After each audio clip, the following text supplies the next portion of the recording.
Welcome to Novel Love Hearing. We bring you hundreds of novel audiobooks covering every genre and every kind of story you can imagine. Action? We've got it. Adventure? Absolutely. Horror? Of course. Whether it's the legendary Uchiha Massacre or outrageous tales like stealing Naruto's and Sasuke's women, you'll find it here. From epic series like One Piece, Bleach, Fairy Tail, and Hunter x Hunter, to countless other adventures, our library has it all. Love novels but don't have time to read? No worries, just plug in your earbuds, sit back, and let the story take over. Good listening, and happy hearing. From mid-arm down, Xiong Nan's coat sleeve had been shattered, that forearm already red and swollen with a big welt. A comminuted fracture. Xiong Nan sized up the damage, corners of his mouth lifting slightly. You gotta be kidding. Brother Boss swallowed. He's extremely adept at shifting, presumably using Ryu. At the critical moment, he borrowed ore from elsewhere to reinforce his defense, the muscular man murmured gravely. Ryu is an advanced nin technique. For Xiong Nan, a so-called newbie, to pull it off in full combat is remarkable. Not to mention, these older players themselves barely managed such techniques. Knowledge isn't the same as skill, otherwise, they wouldn't remain stuck at Heaven's Arena. The muscular man calmly noted, had Brother Ba aimed elsewhere, Xiong Nan's guard would be weaker there. Then he'd be in big trouble, because reassigning aura to defend that arm means the rest of his body is unprotected. You sure he's a newbie? Brother Ba started to doubt. Possibly Xiong Nan was a higher tier player. Don't panic, said the muscular man. We've done decent damage.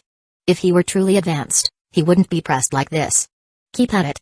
He rushed forth again without giving Xiong Nan time to breathe.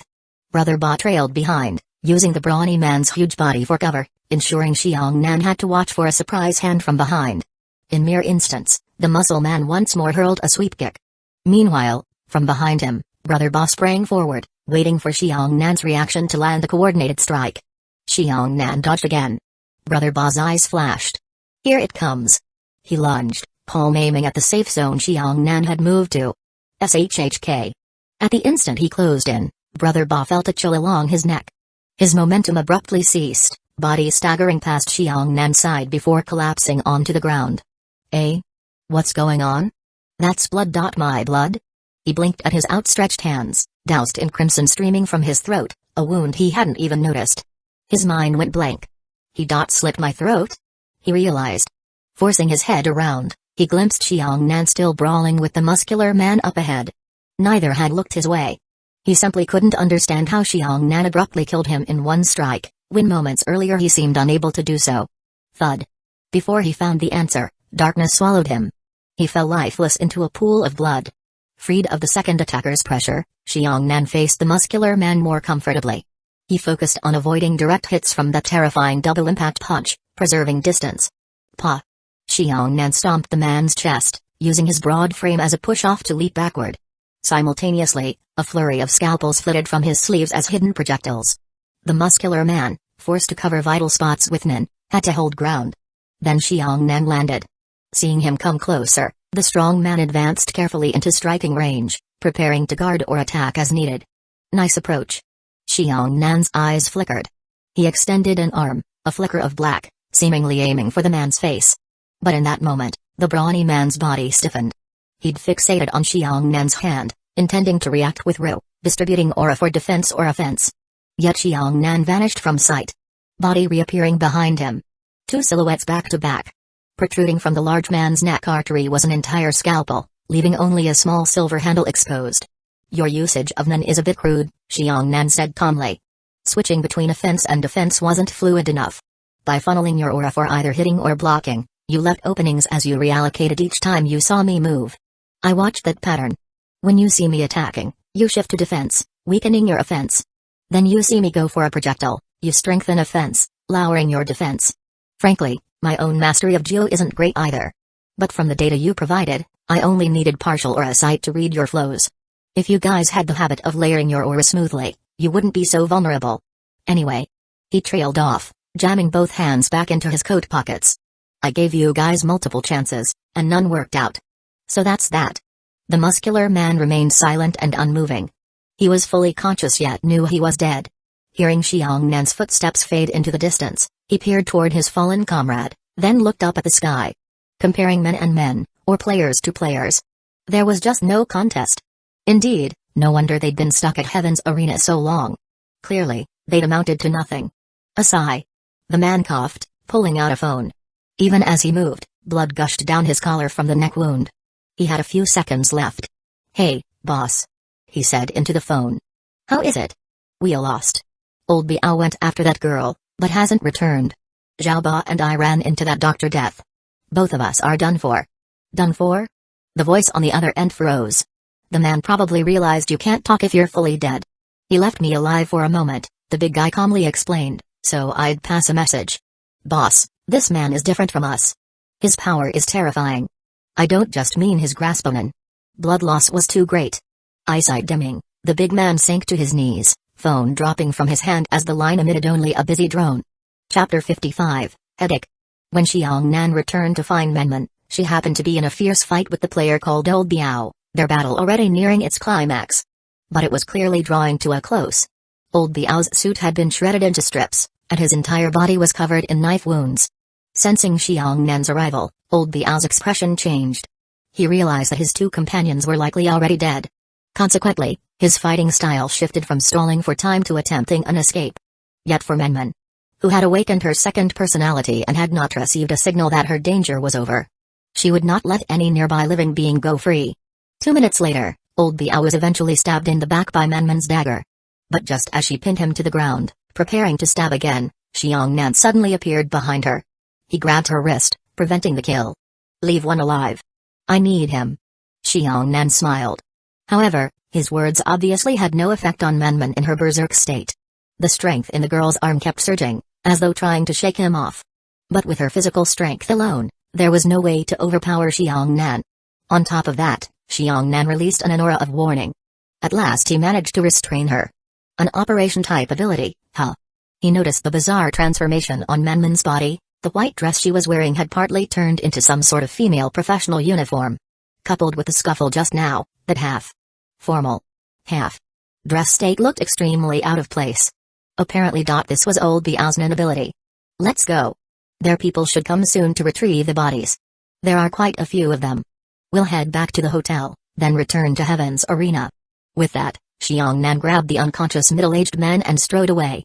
Menman sat there in a daze for a moment, then trailed after him once he was nearly 100 meters ahead. A few hours later, Xiang Nan treated and bandaged both their wounds. Their injuries were simultaneously light and serious. But, to Xiang Nan's medical expertise, neither was an issue. After sending Menman off, he began his routine interrogation. In other words, opening up Old Biao's head. In just a few minutes, via Old Biao's testimony, Xiang Nan had grasped the rough situation of that player group. Altogether, the organization had 22 players. Most of them were at the Extinction 5 inches level, with a few at Extinction 4. Any newcomer players wanting to move freely in Heaven's Arena had only one choice, to serve that group. Even then, there was a threshold requirement. One had to have sufficient value. For instance, a notable ability or having collected some world system knowledge since arriving in the Hunter x Hunter world, or an identity that brought them certain advantages, including one's profession in the previous life. Otherwise, they would be quietly eliminated by this group, thereby keeping the overall elimination rate in check. Xiang Nan also obtained an important detail. According to Old Biao, that group's boss once revealed a rumor: if the player's elimination rate decreases, the difficulty of the extinction tournaments would also fall. This made Xiang Nan dubious. The survival rate was linked to mission difficulty? That clearly ran contrary to the system's ultimate purpose. The system wanted to shape a godlike existence from the vast field of players, to quickly produce a designated representative binding with this world. If the elimination rate became too low and each wave of entrants had numerous survivors, the server would soon be overcrowded, prematurely entering a late-game state. That would lead to a drop in the overall standard of players. Even if someone managed to finish all 10 rounds, their strength might not be top-notch. So, once the server is jammed with players, the system is bound to carry out a massive purge. But before that happens, the environment for the participants remains relatively mild. Although for newbie players it may not matter, for the more advanced it's beneficial. That is, the mission difficulty lowers, allowing them to build up strength more easily. Then eventually, the system's major purge kills them all in one swoop. If the system were operating in its normal raising a swarm of parasites pattern, we wouldn't see such an artificially low elimination rate. The highest quality survivors would be left. But maybe there are other rules at work I don't know about. Otherwise, this slow suicide approach is too foolish. They might be stalling for time to do something else. Like acquiring enough power in the meantime to avert that death outcome? Xiang Nan mused silently. As for the star boss, old Biao had never met him. The leader remained mysterious, only giving commands by phone. Only 2 people in the group, someone named Fook and someone named Ruitli, had laid eyes on him. At least at the Extinction 6 or even Extinction 7 level. After all, the top fighter in the Hunter x Hunter world is at Extinction 8, so it's plausible. One certain fact, that man is not in Heaven's arena. He already passed the newbie protection period. Another few key bits of intel, the star's boss is apparently a floor master in the arena. While climbing the tower, he even came into contact with a storyline character, Prolo from the Phantom Troop. Meanwhile, there's a dangerously famous figure in Heaven's arena at the moment. Hisoka. Yes, that bastard is currently above the 200th floor. Also, according to the story, Castro had just been defeated by Hisoka. Right now, Castro still hasn't awakened. This final detail let Xiang Nan fully confirm the current timeline. About 2 years remain until the main story begins. Castro trains for 2 years, then re-challenges Hisoka. In the manga, that's after the main characters pass the Hunter exam. Gon and Killua appear in Heaven's arena around 2 months after the exam, then spend about 5 months there. Eventually, in July or so, Gon fights Hisoka. I recall it's roughly that time frame. Xiang Nan narrowed his eyes. Though he tried memorizing the original story, it had been quite a while. He wasn't fully certain. Because references to major storyline details are usually system-blocked, but at higher levels, the block is weaker. Also, player-to-player communications aren't jammed. Hence Xiang Nan asked another question. It's certain that above the 200th floor, there's no system protection for advanced players. Many terrifying characters are lurking. For them, an unprotected player is easy pickings. This includes certain storyline heavies like the Phantom Troop, Illumi, and so on. From old Biao's confession, we can sense them, and they can sense us, in a way. Even if we're still in the newbie protective phase, story characters of that caliber can perceive small hints and find us interesting. Like Hisoka. Word has it, at least 2 or 3 mid-tier, high-tier players have already died to him. He probably knows quite a bit about us by now. He's not leaving Heaven's arena just yet because he's waiting to hunt newly unprotected players. This is no secret among older players. Hisoka. Xiang Nan recited the name. Indeed, flipping through the entire storyline, the character that most unsettles him is not the main protagonists or the official hunters. By comprehensive unpredictability, 3 stand out: Prolo, the Phantom Troop's brains, Illumi Zoltik, cold and merciless, and that insane deviant fruit enthusiast, Hisoka. All 3 share one trait: they act purely by personal rules, not bound by any external moral or legal constraints, and can be dangerously capricious.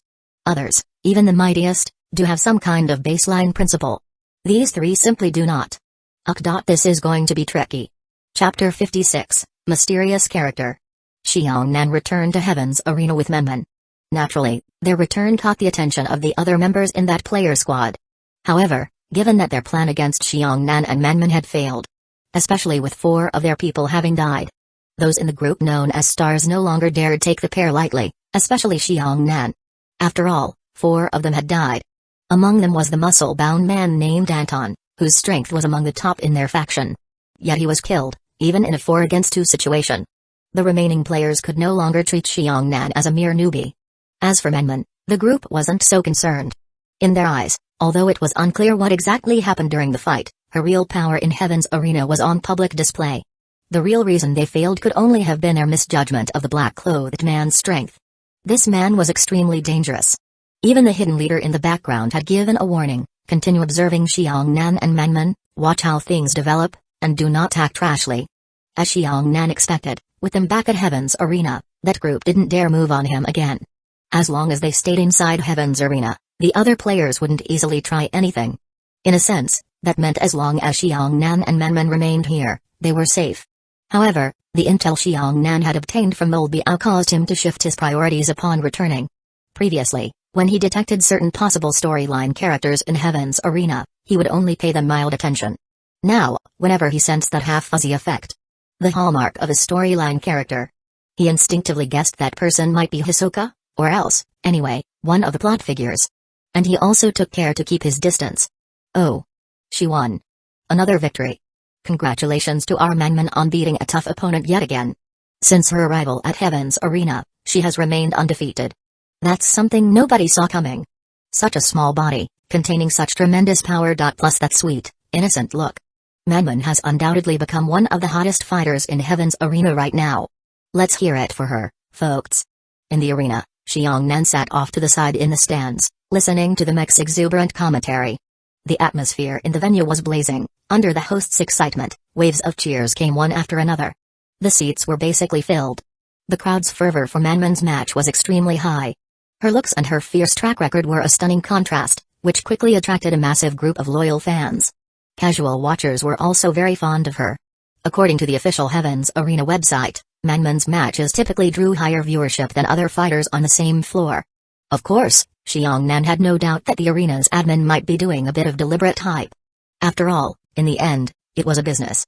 From start to finish, Xiangnan barely paid attention to the ring. Though his injuries weren't fully healed, he was unconcerned. A 150th floor match wouldn't pose any real threat to Manman. His gaze instead swept the massive stands, searching for certain special targets. In this match, he'd sensed two suspicious storyline characters. He could see them, but his awareness was completely blocked from receiving their information. Manman's looks and the fact that she's an user might naturally draw attention from some plot characters. But all in all, for them, she's far too weak. Probably, to those 200 F elites, Manman is just a free victory waiting. They might keep half an eye on her, but not to the point of constantly watching. It's only once she goes above the 200th floor that she'll be a guaranteed easy kill for them. Xiangnan's line of sight flicked over to a seat tens of meters away on his right, where a blurry figure sat. He thought, so who is that? He also sensed another storyline presence behind him. Although Xiangnan had not looked back, his intuition told him that person might not be fixated on Manman at all, but rather on him. Which one is it? Why? Pretending nothing was amiss, Xiangnan remained outwardly calm. He felt uneasy this entire match. Once it finished and Manman courteously bowed to each side of the stands, she exited the stage. Xiangnan narrowed his gaze. From the corner of his eye, he noticed that suspicious blur in the stands also began to move. For a moment it seemed to have turned its attention away from him. Xiangnan stood, preparing to leave the arena through the upper aisle. Behind him, the half-fuzzy presence likewise rose and trailed him. He had the feeling they were about to make contact. Sure enough, as soon as Xiangnan stepped aside, the seat next to him became vacant. The figure from behind him settled into that seat, as if it had forcibly driven away the fan who had been seated there. The man, who had been hoisting Manman's fan sign and cheering wildly, instantly froze. Like a statue. His mouth hung open, unable to make a sound. Subsequently, as if under some compulsion, the fan got up and left in a daze. The entire process was bizarre. This further convinced Xiangnan that the figure sitting beside him was, indeed, a storyline character. Xiangnan attempted to look, but as usual, he saw only a blob of visual distortion. No physical features at all. Presumably they tried to say something to him. Xiangnan heard nothing. We can't communicate. He realized that their mutual blurring effect, courtesy of the system, prevented direct conversation. Possibly the storyline character was likewise unable to see or hear Xiangnan clearly, though Xiangnan guessed that from the character's perspective, he might not appear as a blur. He simply wouldn't receive or convey meaningful info. After a few seconds, the fuzzy figure seemed to shrug, stood up, and prepared to leave, as if concluding that further effort was futile. But at that moment, something unexpected happened, which made Xiangnan hesitate, halting his footsteps. The mindless fan from before returned, drooling blankly. Stopping in front of Xiangnan, the man stammered, Doc. Tor.bid.a. Hearing this moniker, Xiangnan's pupils contracted. Heart skipping a beat. He turned again to glimpse that vaguely blurred silhouette by his side. He finally realized who this was. Damn it. Just what I was worried about. He knew exactly which storyline character had shown up. Chapter 57, Need My Help? First of all, this is the Republic of Patakia. Second, Xiangnan is still wanted by the local mafia with a price on his head. Then, taking into account the normal growth trajectory and business of the Zoltik family's offspring. The name of the individual right beside him almost speaks for itself. From having read the original story, Xiangnan was all too familiar with that expressionless puppet-like state of the ghost-playing homebody who'd just been controlled. Illumai Zoltik, Xiangnan said in a low voice. Thankfully, the system's protection was still in effect, so even if Illumai had tracked him down, Xiangnan should be safe for the moment. Hiring a Zoltik family member is never cheap. Xiangnan guessed it'd require a truly significant sum. Likely only the upper echelons of the underworld could afford it. And whether they'd take the job or not also depends on their current schedule. But if you consider that Illumai's fee might be somewhat lower than that of Silva or Zeno, it made sense. Maybe there's also their involvement. Xiongnan thought of that group at Heaven's Arena, Stars. Although they might no longer dare to make a direct move on him and Mangman, Xiongnan had killed their teammates. So even if they didn't look for direct trouble, it wouldn't stop them from seeking some indirect nuisance on him. As players, they know well what Xiongnan would dread.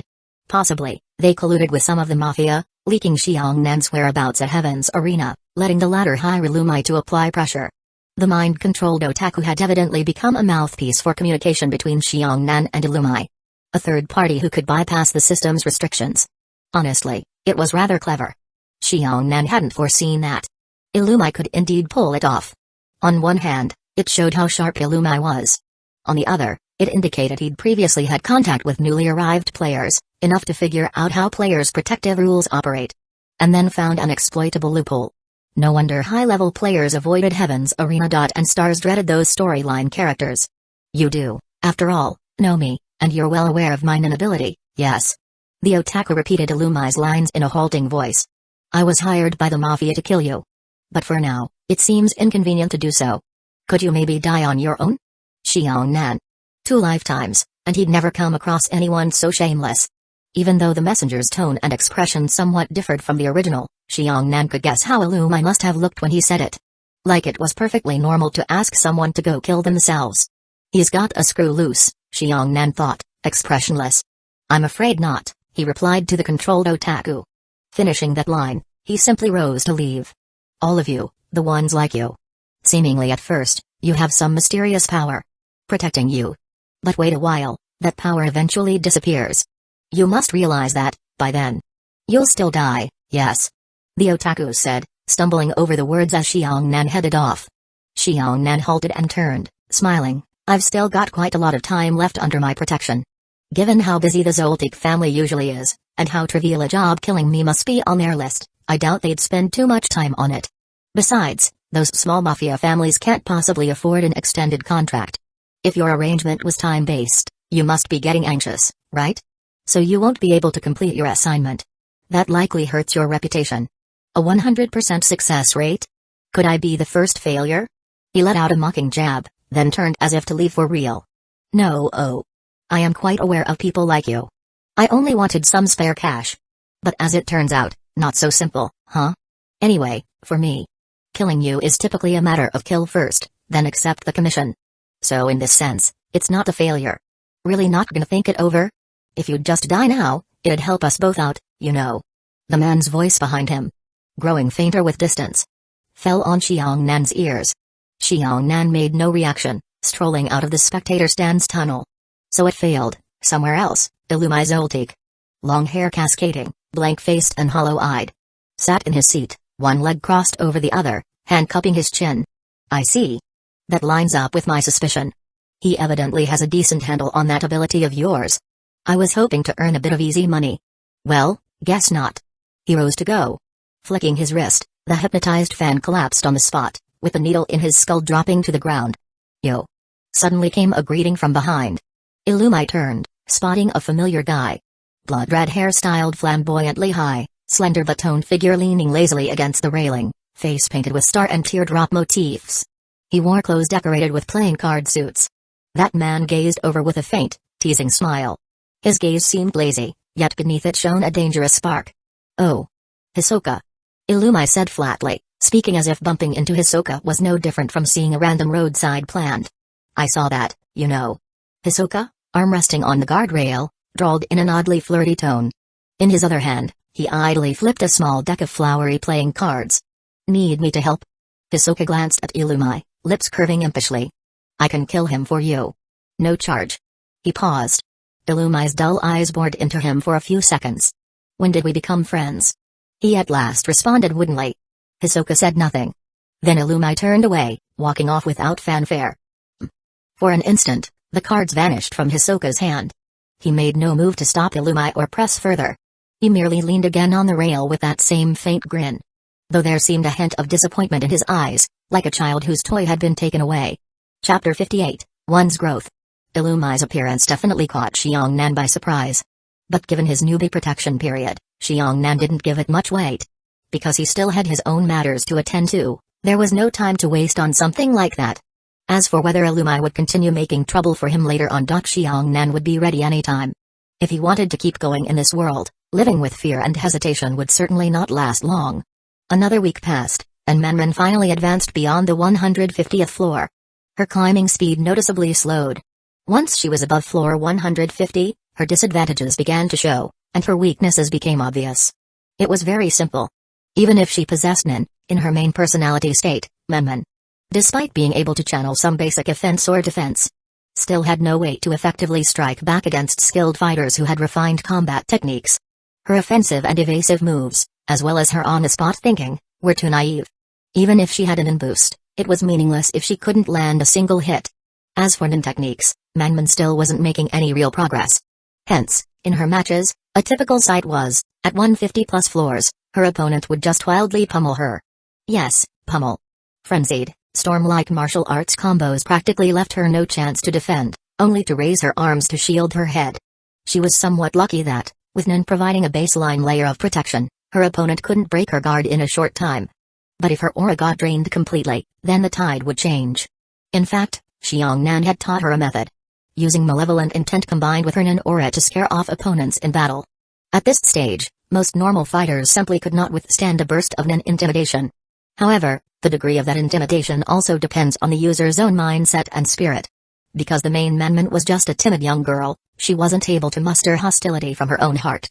So, that led to the current result. Of course, she had made a bit of progress compared to when she first arrived at Heaven's Arena. Her fundamentals had improved. At least she was much stronger now than she used to be.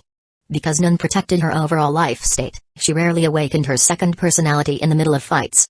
She could endure the opponent's onslaught in matches, though she'd appear overwhelmingly abused. And if the foe slipped up even slightly and got hit by one of her blows, that was practically the end. As a result, Xiongnan did not worry about her advancement. One could see that once you break past the 150th floor, the match atmosphere and intensity ramp up dramatically. The fighter's overall skill went up a notch. You have to know, even an incapable fighter requires martial arts or battlefield experience to wield Nin effectively. Without a foundation of real combat skills and ways to respond to the enemy, no matter how high one's Nin level, it's just icing on the cake, with no real substance. Additionally, above the 150th floor, the audience at every match seemed to be in an excited frenzy. Fervently shouting so loud it felt like the roof might pop off. When they roared, many people's faces turned red with passion. Such intensity hardly happened on the lower floors. The main reason, gambling. Though there were wagers on the lower floors, it was far from the scale at higher floors. Each betting pool involved substantial funds. Depending on the assigned matchups and each side's odds. All over the city, you find countless large and small casinos. Among the spectators, besides a fighter's fans or those who simply love martial arts, many are gamblers. The outcome of a single match determines whether they rake in a fortune or go bankrupt. Hence, the arena's energy was especially hot-blooded. Immersed in that environment, it was easy to be swept up by the crowd. However, Xiongnan merely went to watch one or two of Menman's bouts after she reached floor 150. The rest of the time, he stayed on the 200-plus floors to watch matches between Nin users. He had come to Heaven's Arena not just to train Menman. He had his own plans, and Menman was merely someone he put out in the open to attract other people's attention. Letting him act behind the scenes. On a certain day, in a women's clothing store in a local mall, inside a fitting room, a woman with her hair in a bun was undressing her coat, preparing to try on the new outfit she had her eyes on. At that moment, the curtain was suddenly pulled aside, and a man stepped in. The woman wore nothing but a bikini-style bra.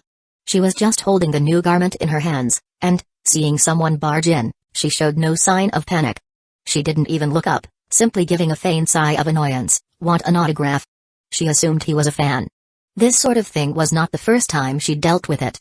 As a 200-plus floor fighter at Heaven's Arena, she was fairly well known in this city. The intruder did not reply. Sensing no response, the woman then glanced at the mirror. From the mirror's reflection, she saw a tall man in a black windbreaker. Her eyes sharpened, but she remained rather calm. "What do you want?" the woman asked knowingly, clearly sensing his malicious aura. "Though this isn't Heaven's Arena, you realize what happens if you want to fight me here, don't you?" Yes, in Heaven's Arena, official rules discouraged causing trouble, plus Nin users typically showed some restraint and wouldn't kill on stage lightly. Though there were occasional fatalities. If certain special conditions were met, or if the target refused to give up. But outside, with no ring constraints or official staff around, a conflict between end users depended solely on their own decision. This woman was obviously warning him. As a 200-plus floor competitor with a record of 3 wins and 1 loss, she was no pushover. On the 200-plus floors, each victory came at great difficulty. She was quite confident in her own power. In front of Xiangnan, she just went on changing, putting on the clothes she'd picked, even taking out a lipstick to apply in the mirror. Seeing Xiangnan keep quiet, she thought he might have been intimidated by her words. "I've never seen you around. Did you just arrive above 200 floors? Gutsy of you to come track me down so brazenly. Maybe you're also from some backwoods, huh?" She called him backwoods, referring to stars. Similarly, 200-floor players. Some from that group had bragged about being from Nowhere's Town, the so-called no-name village. It didn't necessarily refer only to stars, but from times when players first came to this world, they might mention they were from some unknown place. Over the years, the name stuck. Before her in the past, those stars members who lacked genuine power would only dare to pick on weaker non users. But a major fighter like herself, ranked among the top, with a decent record, they wouldn't risk provoking her so casually, to avoid needless casualties. But Xiangnan wasn't one of them. "I watched your last match. I'm intrigued by your nin ability." Xiangnan smiled faintly as he spoke to the mirror, "or should I say, I'm a bit curious how you came up with it. I want to understand your creation process." The woman finally turned around, staring him in the eye. "How disappointing. If you were here to profess your love, I wouldn't mind letting something interesting happen with you right here. You've got the looks and a nice figure. But my nin secrets? Sorry, not happening. If in some future match we face off, revealing any details would be a headache for me." She crossed her arms and sneered. "Besides, you folks from Nowhere's Town have gained a bad reputation above 200 floors. Everyone knows what your lot is up to. Just leaning on your numbers, right?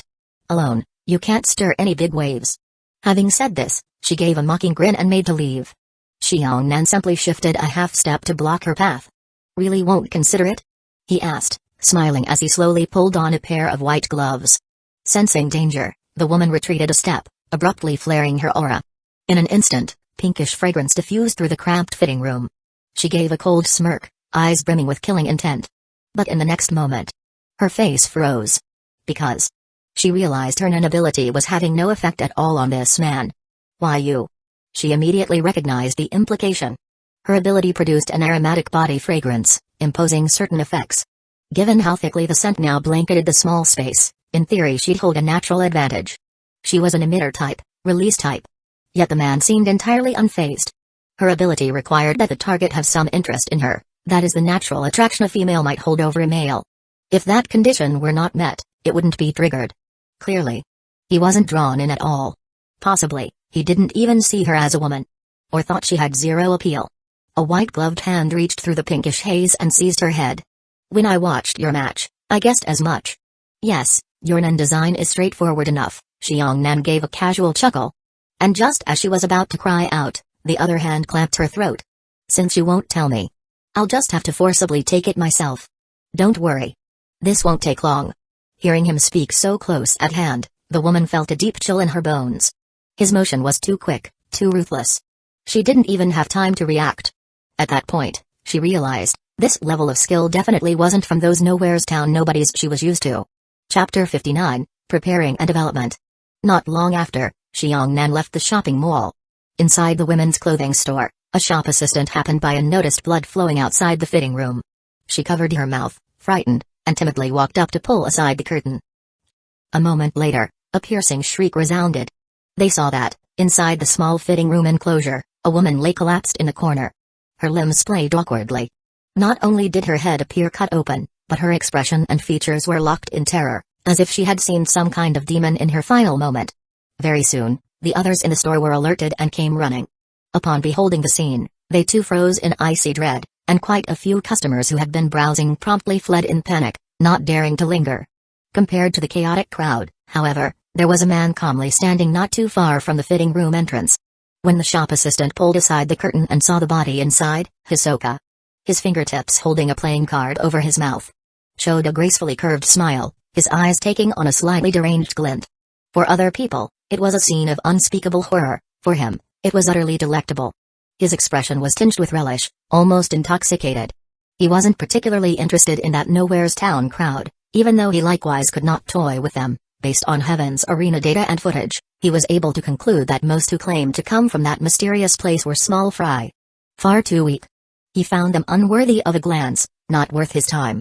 But in this case, this person seemed a little different. Though he couldn't sense the other, the bloody dabbler right here made him pick up on some distinct aura. He had never tasted that sort of flavor among the usual trash. During Xiangnan's attack, Hisoka had been standing outside the fitting room the entire time, listening with perfect clarity to all those beautiful sounds. He'd been watching out of curiosity. Due to Illumi, in fact. And had came to observe, somewhat casually. He hadn't expected to stumble upon a new source of amusement. Nowhere's Town. This strange group of non-users supposedly all came from the same place, yet no one could ever confirm where exactly in the human world. No official source had ever found evidence of that location. At the very least, from a governmental or intelligence perspective, there were never any solid findings. All that was known was that they had appeared a long time ago. Some of them had none, others did not, strong or weak varied widely. But overall, they were mediocre. The few strong ones numbered maybe only one or two. They also acted extremely cautious, seldom exposing their identities. Once their protective period ended, so long as they themselves did not disclose the truth, outsiders could hardly figure out they were from Nowhere's Town. But as the saying goes, where there is existence, there are traces. Those who competed in Heaven's Arena would at least have a record. No matter where they went after leaving the arena, their background and documentation could be traced. Interestingly, from the perspective of their original identities, nothing suspicious was ever discovered. Hence, some rumors claim that Nowhere's Town was simply a secret non-user organization. Not a real nation at all. Such a notion would help explain their appearances. Though they had drawn certain attention to major countries or powers like the V5, these people were negligible. Because their numbers were too few, and their power far from top tier. Even if they had a few hundred members, they couldn't stir up much trouble in the world. No one got any meaningful information from them, so eventually, people just assumed they were some unofficial underground group. It was indeed true that they displayed certain oddities that defied normal nin logic. Like the way they were under some form of protection, so strong non-users couldn't do anything about them. This was the only intriguing aspect about them. But over the course of ages, no one ever found answers, so they were simply disregarded. Hisoka, for his part, had once been curious and sought out a few Nowhere's Town non-users. But seeing their mediocre standard left him disappointed. Yet now, his appetite for possibility had rekindled. As others crowded around the fitting room, Hisoka stretched, releasing a somewhat perverse sigh, then flicked his tongue over his lips. With that same smile, he quietly slipped away, unnoticed by anyone. Meanwhile, Xiangnan strolled out of them all onto the street. Other non-users' conceptions of their own powers could give him bits of inspiration, helping him refine his own future nin ability. In truth, after seeing so many nin battles and combining them with his personal experiences, he was already formulating a design for his own skill. But nin ability isn't simply the more complex, the better. What matters is that it fits you perfectly, integrating with your combat style. Too complicated or overly strong from the start only means heavier constraints later. Still not enough samples. Let's continue. Xiangnan mused. After lingering in Heaven's Arena for so long, he more or less discovered where players' levels generally aligned within this Hunter x Hunter world. Generally speaking, a player at Extinction 4 inches who acquires nin is basically your typical 200+ floor seasoned rookie in Heaven's Arena. Far outstripping Kaido from back then. Roughly equal to the standard of the Rookie Crusher trio that Gon and Killua faced in the original story, the spinning top guy, the wheelchair guy, and so forth. He vaguely recalled their names as Jido and Sadaso, that lot. Kaito had hardly formed an ability at all. He could manifest nin, but it wasn't complete. A true whiteboard with only basic nin moves. No real advanced technique. For Extinction 5 inches players, they were a bit stronger. Able to stand their ground around 200 floors without being quickly knocked out. Their record might be a mix of wins and losses. Overall, still just average. Of course, nothing is absolute. Level alone doesn't guarantee real strength. Sometimes you get special individuals with lower level but higher skill. Like Xiangnan. Or Menmen's second personality. He was sure they weren't unique cases. Surely there must be players with even more monstrous talent than him, given how huge the overall player base was, plus various system talent picks and knowledge of the story. But from what he could see at the moment, yes. The overall standard among players was pretty lackluster. Even passing the 5th round, they only matched a second-rate level in Hunter x Hunter. As for that boss of stars rumored to be Extinction 7, at most he'd be a floor master. And that might not be guaranteed. Some floor masters, we saw, got effortlessly crushed by main characters in the story arcs. They hardly matched up to the likes of Crawlo or Hisoka. Vastly different leagues. Hence, the top player is at Extinction 8. That means he's roughly on par with major canon characters. Xiongnan reasoned to himself. If that's so, perhaps clearing all 10 rounds of the Extinction Tour was the bare minimum needed to truly stand tall in this world. Enough to match big names in the storyline. But that's just his guess. Because level alone doesn't decide everything. It might be some super strong player once existed but died unexpectedly before completing all 10 rounds. There were all kinds of variables. Anyway, I should proceed with my plans to develop my Nun ability. Xiongnan had come to Heaven's Arena partly for that reason. Secondly, he also wanted the experience of fighting different users of each Nun type. Exposure to all sorts of fighting styles and abilities, building up his bank of real combat data. As we know, in Hunter x Hunter, how you break down your opponent's power is paramount. He had to see more unusual or bizarre Nun abilities. Then, faced with unexpected foes, he would have enough knowledge to figure out a path to victory. And that too was part of building a solid foundation. An integral part of one's strength. Chapter 60, The Case of Disappearing of Nun Users. A few more days passed. Under the brightly lit, colorful nightlife of the city. 2 Heaven's Arena competitors, after enjoying some revelry outside, were on their way back to the arena when they were ambushed by a mysterious man in a windbreaker. Initially dazed with drink, the duo immediately sobered up. No time to think, they teamed up to fight the enemy. Indeed, the person intercepting them was Xiongnan. Whoosh, whoosh, whoosh. Xiongnan swung his windbreaker, using his Nun to accelerate as he raced along the wall of a building. A barrage of razor-sharp whistling sounds rang out. The projectiles thrown by one of the men kept coming, but Xiongnan easily knocked them aside midair with the surgical knives he likewise tossed out. So it's an emission Nun ability, something like target locking? Not bad. But that means, in boosting the attack's accuracy, you inevitably reduce its destructive force. Cracking it is pretty simple. If you can't dodge, you can still focus on defense and interception. Xiongnan thought to himself. Meanwhile, the other Heaven's Arena fighter suddenly reached out and touched his teammate. Xiongnan, bounding along the building's exterior walls like a giant bat under the night sky, leaped downward in a flash. Clutching his surgical knife, he slashed mercilessly at the emission-type fighter's body. Clang. However, the blade's impact gave Xiongnan a small jolt of surprise. The opponent's real combat experience and martial prowess were nowhere near Xiongnan level. Under Xiongnan sudden ambush, this emission user had no time to defend. Yet when the knife cut through his clothes, it failed to damage his flesh at all. The seemingly soft fabric blocked it completely. It's not an undefensive skill. At his level, if he can't react in time, he can't just rely on basic defense to tank my attack.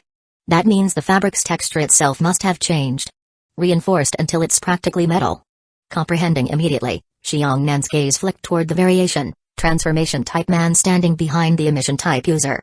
That guy stayed in the back without engaging in direct combat. This showed that his ability to alter material was presumably more support-oriented. Xiongnan's first target in this skirmish, then, was to eliminate that supporter. Careful. In that instant, Xiongnan flung his windbreaker upward, streaking off like a bolt, instantly throwing off the emission user in front. That man realized something was off and wanted to warn his companion. He tried flinging more projectiles to stop Xiongnan, but each was again deflected mid-flight by Xiongnan knives, never even approaching him. Xiongnan had already figured out the emission user's patterns and timing, so those attacks no longer posed a threat. Boom. He smoothly closed in on the variation user and unleashed a fist square into the man's abdomen. But the punch failed to budge him, leaving him completely unharmed. Hey, think you can hurt me? In the arena, people who tried that ended up losing to me the same way, the man sneered. Because of how he'd adapted his Nen ability, he was covered head to toe in clothing. Even his head was under some balaclava-like hood, with transparent lenses around the eyes. Through his ability, his outfit had become a sort of invulnerable armor. Superficially, it left him with no obvious weak points. You change the material's properties, not just externally but internally as well. Basically you're shut inside a sealed, metallic cocoon, so even though you're well protected, your outfit now weighs a ton. Your movements end up stiff and cumbersome. The direction you took in developing this ability, it's basically turning yourself into an iron turtle. Observing the man's smug expression, Xiongnan spoke coolly. Then, with a sudden flick of both arms, his windbreaker fluttered up as he rained down a flurry of blows on the man's helmet. Like a swirling black mass. In the blink of an eye, he pounded the surface an indeterminate number of times, each strike carrying vicious force. Momentarily, The variation type user might not get physically cut or stabbed from outside, but that solid metal dome of clothes created a sealed space. Xiangnan's repeated heavy hits produced massive vibrations and sonic shock inside that sealed environment. It was no less terrifying than a direct slash. If the external pounding was strong and frequent enough, it would effectively shred anyone cowering within. His past opponents likely never managed such intensity or such continuous strikes. Bang bang bang. A sequence of violent smashes later, the man's armor softened, and blood gushed from his 7 orifices. His eyes rolled up as he collapsed, limp.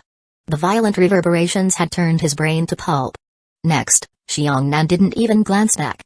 He simply raised one hand to catch an oncoming projectile fired behind him. He turned around, eyeing the littered throwing blades and his own surgical knives scattered on the ground, smirking at the pallid-faced emission user.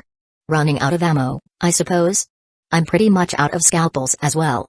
The thrown objects the emission user wielded were real physical weapons, not conjurations. His nun ability created faint nun clusters to lock onto the target and boost power in flight. But given his limited skill, once these weapons were gone, he had little left. A purely emission nun ball from him wouldn't be strong enough to do much damage.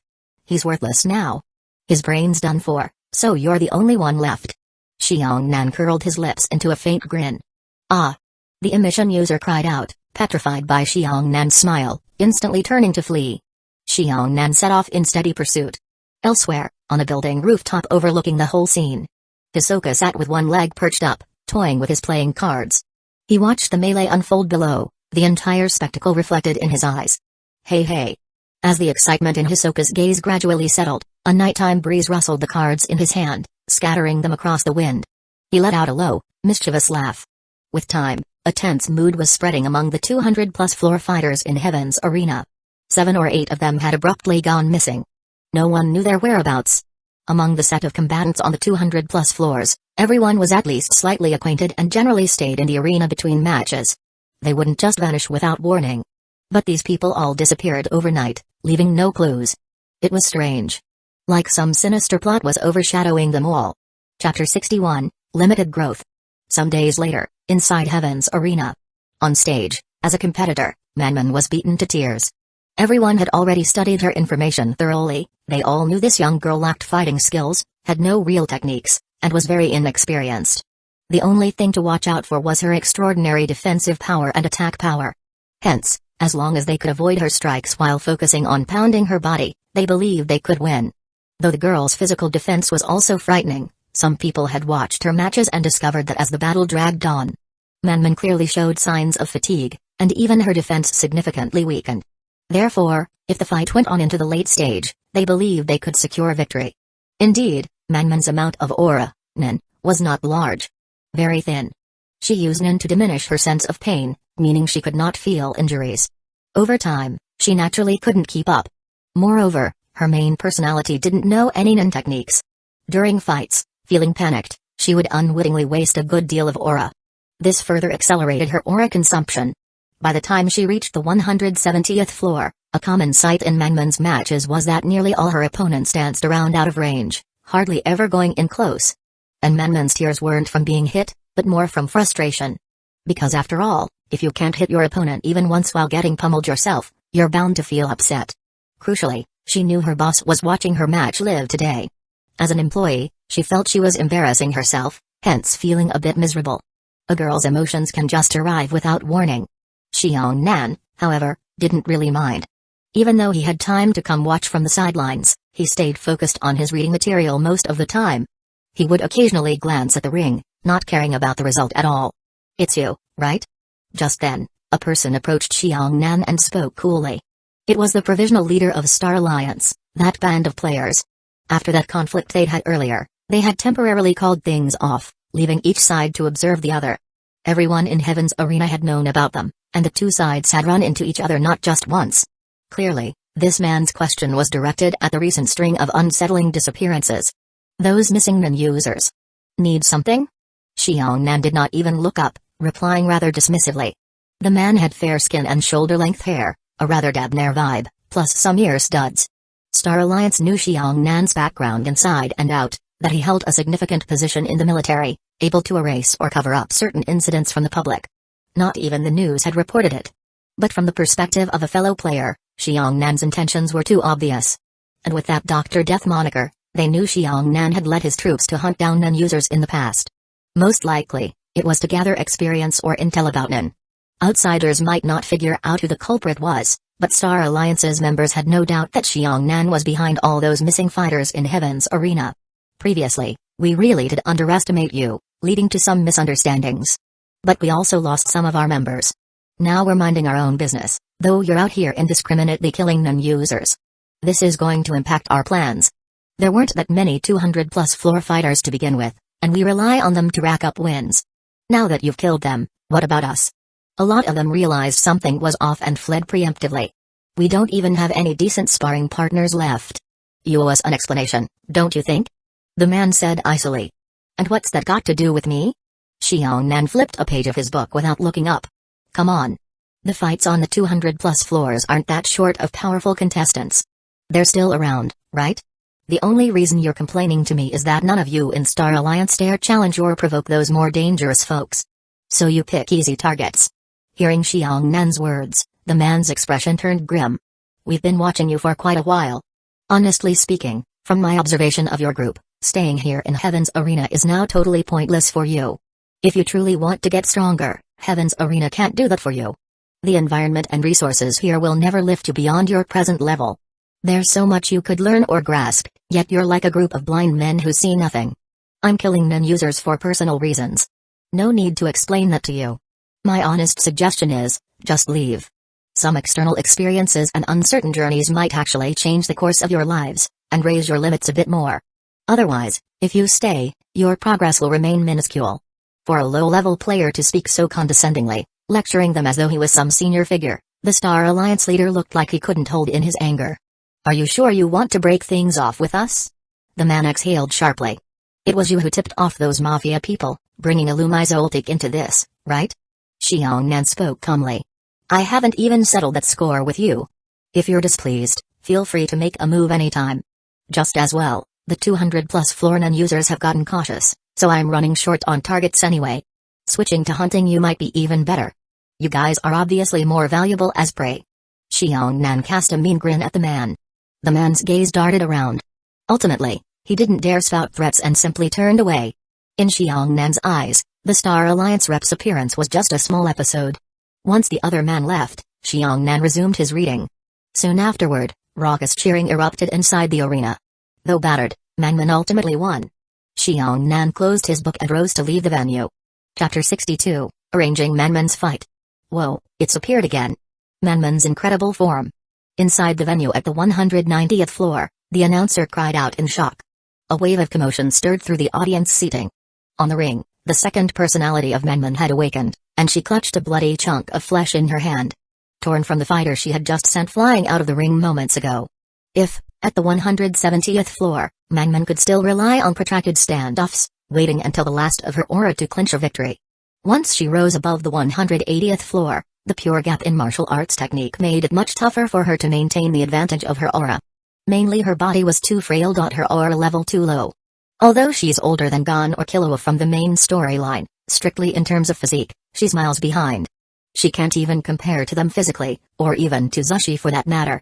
In her latest few fights, Mangman had really sensed the danger. Even though it wasn't fatal, she still had to awaken her second personality. Because relying on her usual battle approach, she would undoubtedly lose. In Heaven's Arena, it's not purely about winning or losing by KO, a points system is also in play. Once her opponent racks up enough points, even if Mangman is still on her feet, she'd be judged to have lost. So under that mindset, to avoid letting Xiong Nan down, Mangman has started awakening on her own. That at least counts as some kind of progress. Before, if she wasn't in mortal peril, she wouldn't awaken at all. So it's tough luck for her opponents. Fortunately, these last few matches, Xiong Nan was present in the audience, specifically buying front row seats right by the ring. Once he spotted any sign of Mangman losing control, he would immediately unleash aura imbued with mental directives, forcibly making her stop. Otherwise, those opponents likely wouldn't have survived. And you have to note, these Heaven's Arena fighters are a stubborn bunch. Full of fighting spirit. Even when they realize how fearsome the girl is, they still refuse to give in, dragging it out to the bitter end. In the original storyline, Killua only advanced to somewhere above the 190th floor before stopping. Because climbing that last stretch to the 200th floor was truly difficult. The skill gap among fighters at this point is worlds different from the lower floors, like an insurmountable gulf. Manman's transformation also prompted the fighters and the crowd, both inside and outside the ring, to gaze on in shock. Aside from feeling this novelty, they were amazed. Or downright scared. By her raw, ferocious fighting style. That's precisely what people come to Heaven's Arena for, to experience this savage primal combat, to sense the bloodlust and intensity. Right now, Manman is doing a perfect job of showing that. Her fighting style is beyond normal human instinct. Completely flawless in its execution. Even someone who knows a bit of martial arts can't help getting fired up. This also drastically contrasts with the timid image she displayed before. It perfectly satisfies the audience's thirst for curiosity. Meanwhile, Xiongnan, both hands stuffed in his pockets, had been standing up but now sat back down again. He has exceptionally precise judgment over the flow of these matches. Just now, if he'd been a second too late in stopping Manman from going wild on stage, a tragedy surely would have happened. This level of nuance in fight reading is something even Xiongnan back in the military couldn't have matched. It proves how much his combat experience and insight have soared during his time in Heaven's Arena. He can almost foresee how a fight's outcome will go. Of course, fights at this level are quite simple for him. Some distance away, a few members of that Star Alliance also witnessed the scene on stage, all looking grim. Not a word was spoken. Unbelievable. One person's lips twitched dryly. Are these two really newbies? I know they have that protection period, but I'm starting to think they must at least be at the same tier as us. Lowest would be an extinction 4? No way they're truly extinction 2 or 3, that's too absurd. There's always a gap among players. Why are these two so strong? Must be their talent, I guess? You're asking me. Who can I ask? These last few days, the Star Alliance's internal discussions revolved around whether to teach Xiongnan a lesson, maybe put him in his place. Who could have guessed this previously unremarkable Manman was actually so fierce and terrifying? So if the group was in trouble before, now they had to rethink everything. Let's go. Finally, one of them, wearing a heavy mood, walked away first. The rest quietly followed. After Manman achieved another victory, evening arrived. Back in the fighters' private quarters on the high floors. Xiongnan, wanting to celebrate Manman's win, not only bought her a stuffed animal she liked but also prepared cakes, ice cream, and other treats. Plus many new outfits for her to wear later on. Manman felt content and happy. From the prize money you've earned so far, it's more than enough to pay off your debt. You do realize that, right? Xiongnan, seated on a couch and watching the girl eat desserts, lightly laughed. If you'd like, I'm good with us terminating our labor contract now. Indeed, Manman's total winnings easily surpassed 200 million Jenny. No matter how Xiongnan tried to bury her in debts before, she's definitely covered it all by now. You want to abandon me? Originally cheerful, Manman's expression turned panicked the moment she heard that. I don't want that. She immediately said. Don't worry. I'm just asking for your preference. If you don't intend to settle your debt, we'll keep up our arrangement. And your money, I'll deposit it for you, Xiongnan said with a wry smile. You can have it all. I don't need it, Manman replied earnestly, breathing a sigh of relief. She didn't want to leave Xiongnan because, if they parted ways, she wouldn't know what to do next, nor what path to take. Before meeting him, all she'd done was wait around for the Extinction Games to open. She had zero idea about how to grow stronger as a player. Spending so much time together, she found Xiongnan very dependable. What's more, the bond they formed was something the girl, across her 2 lives, had never experienced. Xiongnan was, in some sense, her one and only friend. Good. Then, as our little duo team, let's talk about the next steps. Xiongnan changed the subject. With your awakened second personality, reaching the 200th floor won't be a problem. I plan to set you up against a powerful opponent. You might take a beating, he said. Will it hurt? Manman timidly asked. Your talent already grants you immunity to pain. And once your second personality awakens, the main personality is basically asleep. So you won't even notice.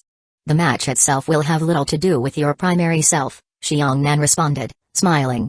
Yes, Manman's choice of innate talent, and her tragic past, was precisely why she rarely felt physical pain.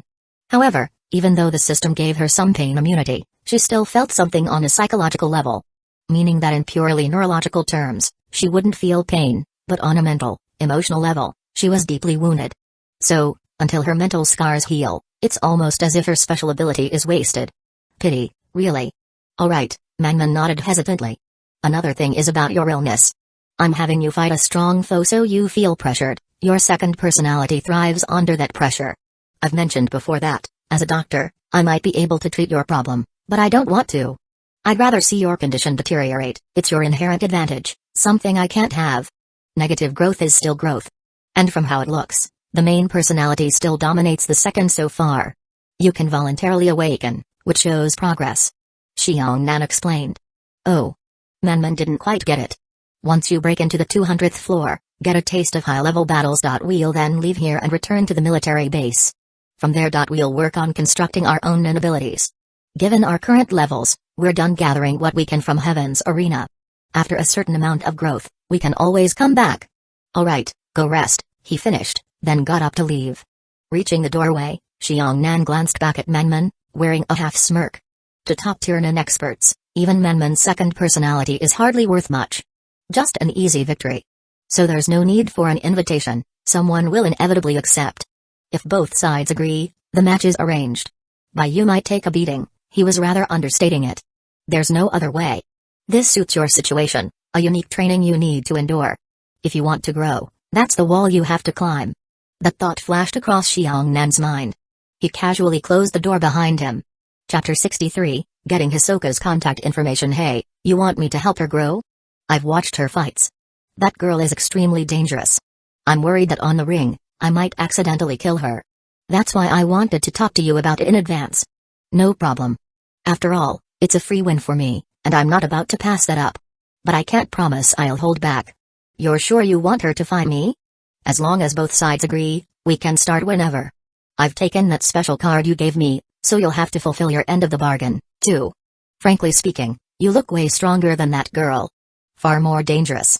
If I was fully confident, and if you were a registered fighter, I'd love to challenge you myself. If you don't end up dying on the ring, maybe we'll have our chance to fight eventually. Half a month later, in one of the arenas on the 200th floor of Heaven's Arena. Xiangnan fiddled with a playing card in his hand, recalling his meeting with a bearded man a week before, and the conversation they'd had. That man was precisely the opponent Xiangnan had found for Menman. With 5 wins and 1 loss on the 200-plus floors, the bearded man's only defeat was to a certain formidable presence. Hisoka. Sensing danger, the bearded man never actually fought Hisoka. He simply gave up on the match. Still, Xiangnan was slightly surprised that the man hadn't come looking on his own. It was the opposite. The man sought him out, for a reason. Someone instructed that man to deliver a special playing card to Xiangnan. That someone was Hisoka. It was the Queen of Hearts. A phone number was scrawled on it. Hisoka's way of contacting him. Hisoka knew he couldn't communicate directly with Xiangnan while that system protection existed, so he used someone else to get in touch. When the bearded man first tracked Xiangnan down, he seemed terrified and shaken. He said Xiangnan had to accept the playing card, or that man might face Hisoka's wrath. Therefore, Xiangnan taking the card was, in a sense, helping him out. And thus the bearded man had to help train Menman. Each side fulfilling an agreement. Hisoka. Xiangnan's fingertip grazed the suit on the card. A faint chill rose within him. So that fellow had been eyeing him this whole time? Possibly because of Illumai. Xiangnan couldn't be certain if at this point in time Illumai and Hisoka were interacting. Illumai definitely wasn't going to waste long on him. Maybe the Mafia's bounty didn't offer enough money to make it worthwhile. And as for Hisoka, Xiangnan's best guess was that it was just pure interest. Much like what he did with Castro or Dogari in the original story. He's singled me out for some reason. So far, Xiangnan hadn't actually seen Hisoka at the arena in person. Even if they met face to face, there wouldn't be much either side could do while the protection period was still in effect. Gaze darkening, Xiangnan slipped the playing card back into his coat pocket, then turned his focus to the ring. At this moment, Menman's match against that bearded man was going full throttle. In reality, though, it was more like Menman was pouring on relentless attacks, while the bearded man looked calm and unpressured. Menman's so-called feral, instinctive assault couldn't do anything against him. This bearded man had a rugged look, wearing just a black leather jacket on top and bright red bands below, with heavy boots on his feet. His chest and arms were thickly covered in hair. He was a reinforcement type, enhancer, with a record of 5 wins, 1 loss. The single loss was because he refused to fight Hisoka, surrendering instead. Originally, Xiangnan wanted a challenging fight for Menman. The man also had come delivering Hisoka's playing card, so they made a deal. Xiangnan accepted the card, and in turn the bearded man would fight Menman. Inside the ring, Menman's onslaught was, to him, child's play. None of her hits were harming him. Swish. When Mangman lunged again from an odd angle, the bearded man held his ground, letting her strike his body. Then, in that split second, he caught her hair in a firm grip.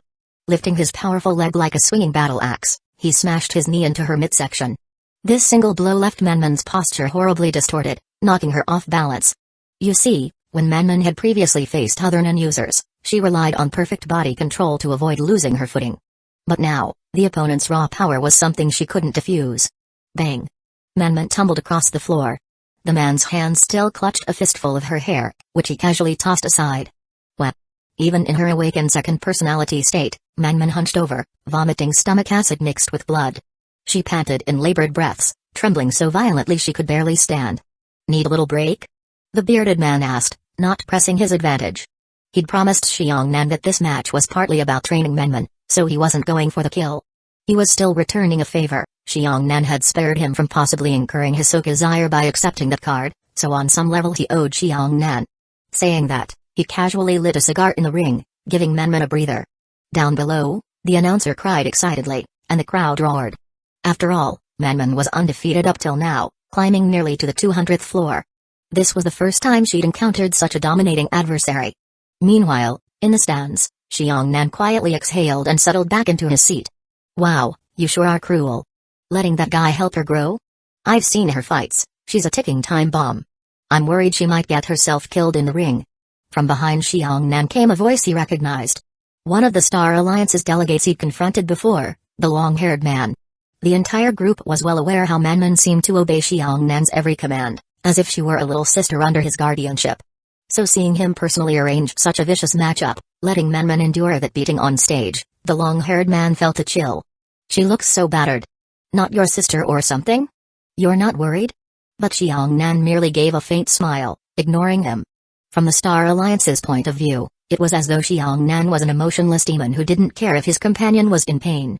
But for Xiongnan, Mangman's second personality needed this kind of pressure.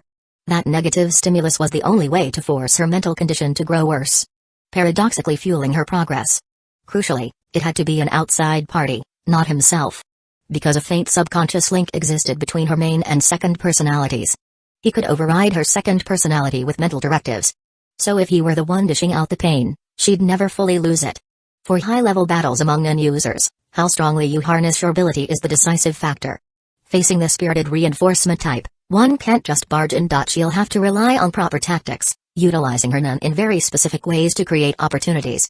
Just like many powerful characters in the original series, each showdown is a test of how well you handle your own ability and outsmart your opponent. For Mangman's second personality, that experience will eventually seep into her main personality. The more brutal the external provocation, the deeper and more pronounced her changes become. From Xiongnan's seat, he watched her get hammered by the bearded man's rapid punches, each blow rattling her body. Chapter 64, About Time. On the ring, in the eyes of many fans, Mangman looked like a broken doll being brutally assaulted by the man. The scene was rather bloody, causing not a few people to feel heartbroken. Even the announcer found it too much to bear, repeatedly asking the referee if they could announce the bearded man's victory early. Yet rules were rules. Though the bearded man constantly inflicted heavy damage on Mangman, by the scoring system, he still hadn't formally secured the win. Evidently, the man was deliberately avoiding ways of accumulating effective points. Roughly touching the level of an elite nin user. If I fought him with my current abilities, and considering I still don't have any finishing nin skill, there wouldn't be more than a 50% chance of guaranteeing I could kill him outright. Watching for a while, Xiongnan gauged the bearded man's strength. By kill he meant literally slaying the opponent. In other words, if it came to a confrontation, there was a fair probability that man could manage to escape Xiongnan. Though having 5 victories sounded impressive, who could say how much was due to questionable matchups or random luck? If Xiongnan compared him to, say, the shadow beasts under the 10 Dawns, this bearded man still fell quite short. Still, among the baseline non-users Xiongnan had encountered so far in this world, he was indeed impressively strong. As for becoming a floor master, at Heaven's Arena's pinnacle, Xiongnan found it unlikely, unless the fellow got extraordinarily lucky. After all, Heaven's Arena's matchmaking had its own logic. Someone like Mangman could challenge the bearded man only after both sides agreed, so they ended up facing each other.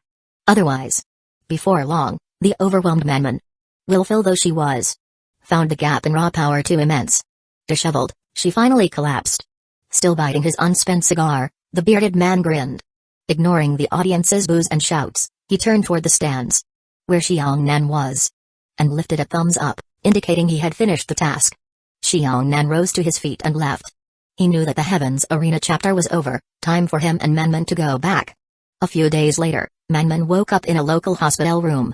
Her entire body was wrapped in gauze and bandages, lying in a bed. Xiongnan sat off to one side, reading a book by the window, which was open to the warm breeze. Seeing her condition, Manman went blank. Usually, whenever her second persona took over and she later came to, her wounds were never this severe. This time, she felt scared. Her eyes started reddening with tears. "Don't worry, it's just a minor injury." Xiongnan comforted her. "But it really hurts." Manman sniffled. "Yes, but just bear with it. It'll be fine." Manman couldn't find the words. "I'll go buy you something nice to eat later." Just then, the hospital room door opened, and Garo plus Sigma and the others came in. "Captain." They greeted Xiongnan with that term. "All set?" Xiongnan asked. Garo nodded. While Xiongnan and Manman had been at Heaven's Arena, Garo led a team. Mainly some king of soldiers, elite troops, from the military district, to continue the Nin hunting operations. Their targets were the gangster families who had posted bounties on Xiongnan. But without Xiongnan in person, the unit suffered heavy casualties. They'd only succeeded in killing Tunan users in all that time. The efficiency was very low. Still, in the end, with help from both the military's resources and the Zidabi family, they eliminated several gangster clans. And all the properties and networks those clans left behind were transferred to the Zidabi family. With Xiongnan support, Zidabi's boss, Mia, had thoroughly consolidated power in Zerta City, and risen to become a new strong force in the Republic of Padakia's underworld. Within the territory of a certain Tendon, she and her clan had now become a mid-tier power. Xiongnan wanted to have both the military side and the gangster side under his control. By relying on the mighty resources of the army and the small private force he'd built, it wasn't too difficult to foster a local mafia family. Zidabi's boss, Mia, was a sharp individual. A newly elevated faction personally supported by him would be more obedient than some existing large group. Eliminating those gangster clans was also to prevent further backlash. He didn't want more trouble from Alumai Zoltik or the like. "Captain. The higher-ups said they want to see you." Garo and Sigma had also come to pass on that message. Now that Xiongnan had built a personal troop and was using them for outside missions, plus covering up many details with his military authority, obviously the higher command couldn't just ignore it. He had quite a bit of privilege in the military district, but not to the point of doing whatever he liked across the entire national armed forces. Some higher-up, irritated by Xiongnan conduct, was now summoning him. Xiongnan shut his book with a light snap and gave a faint smile. "So they finally called me in. About time I meet them." Chapter 65, A Challenge. Xiongnan, on April 27, in Zerta City, you utilized your authority in the military district to requisition. Xiongnan in May was absent from military district activities. A few days later, Xiongnan returned to the military district in Kotaki City. As soon as he arrived, he was immediately summoned by the top brass. Taken into a small, dark interrogation room. Inside sat leaders personally dispatched from the military's headquarters. The true heads of the entire Republic of Padakia military. They placed so much importance on holding Xiongnan accountable because, while he did have quite a track record of misconduct, he also happened to be undeniably capable. Although he frequently left his post and ran off outside, within the military district he was often training the soldiers, resulting in very tangible improvements in several units' physical and combat performance. They'd frequently clinch the championship in various fighting contests, and his teams always took first place in major field exercises.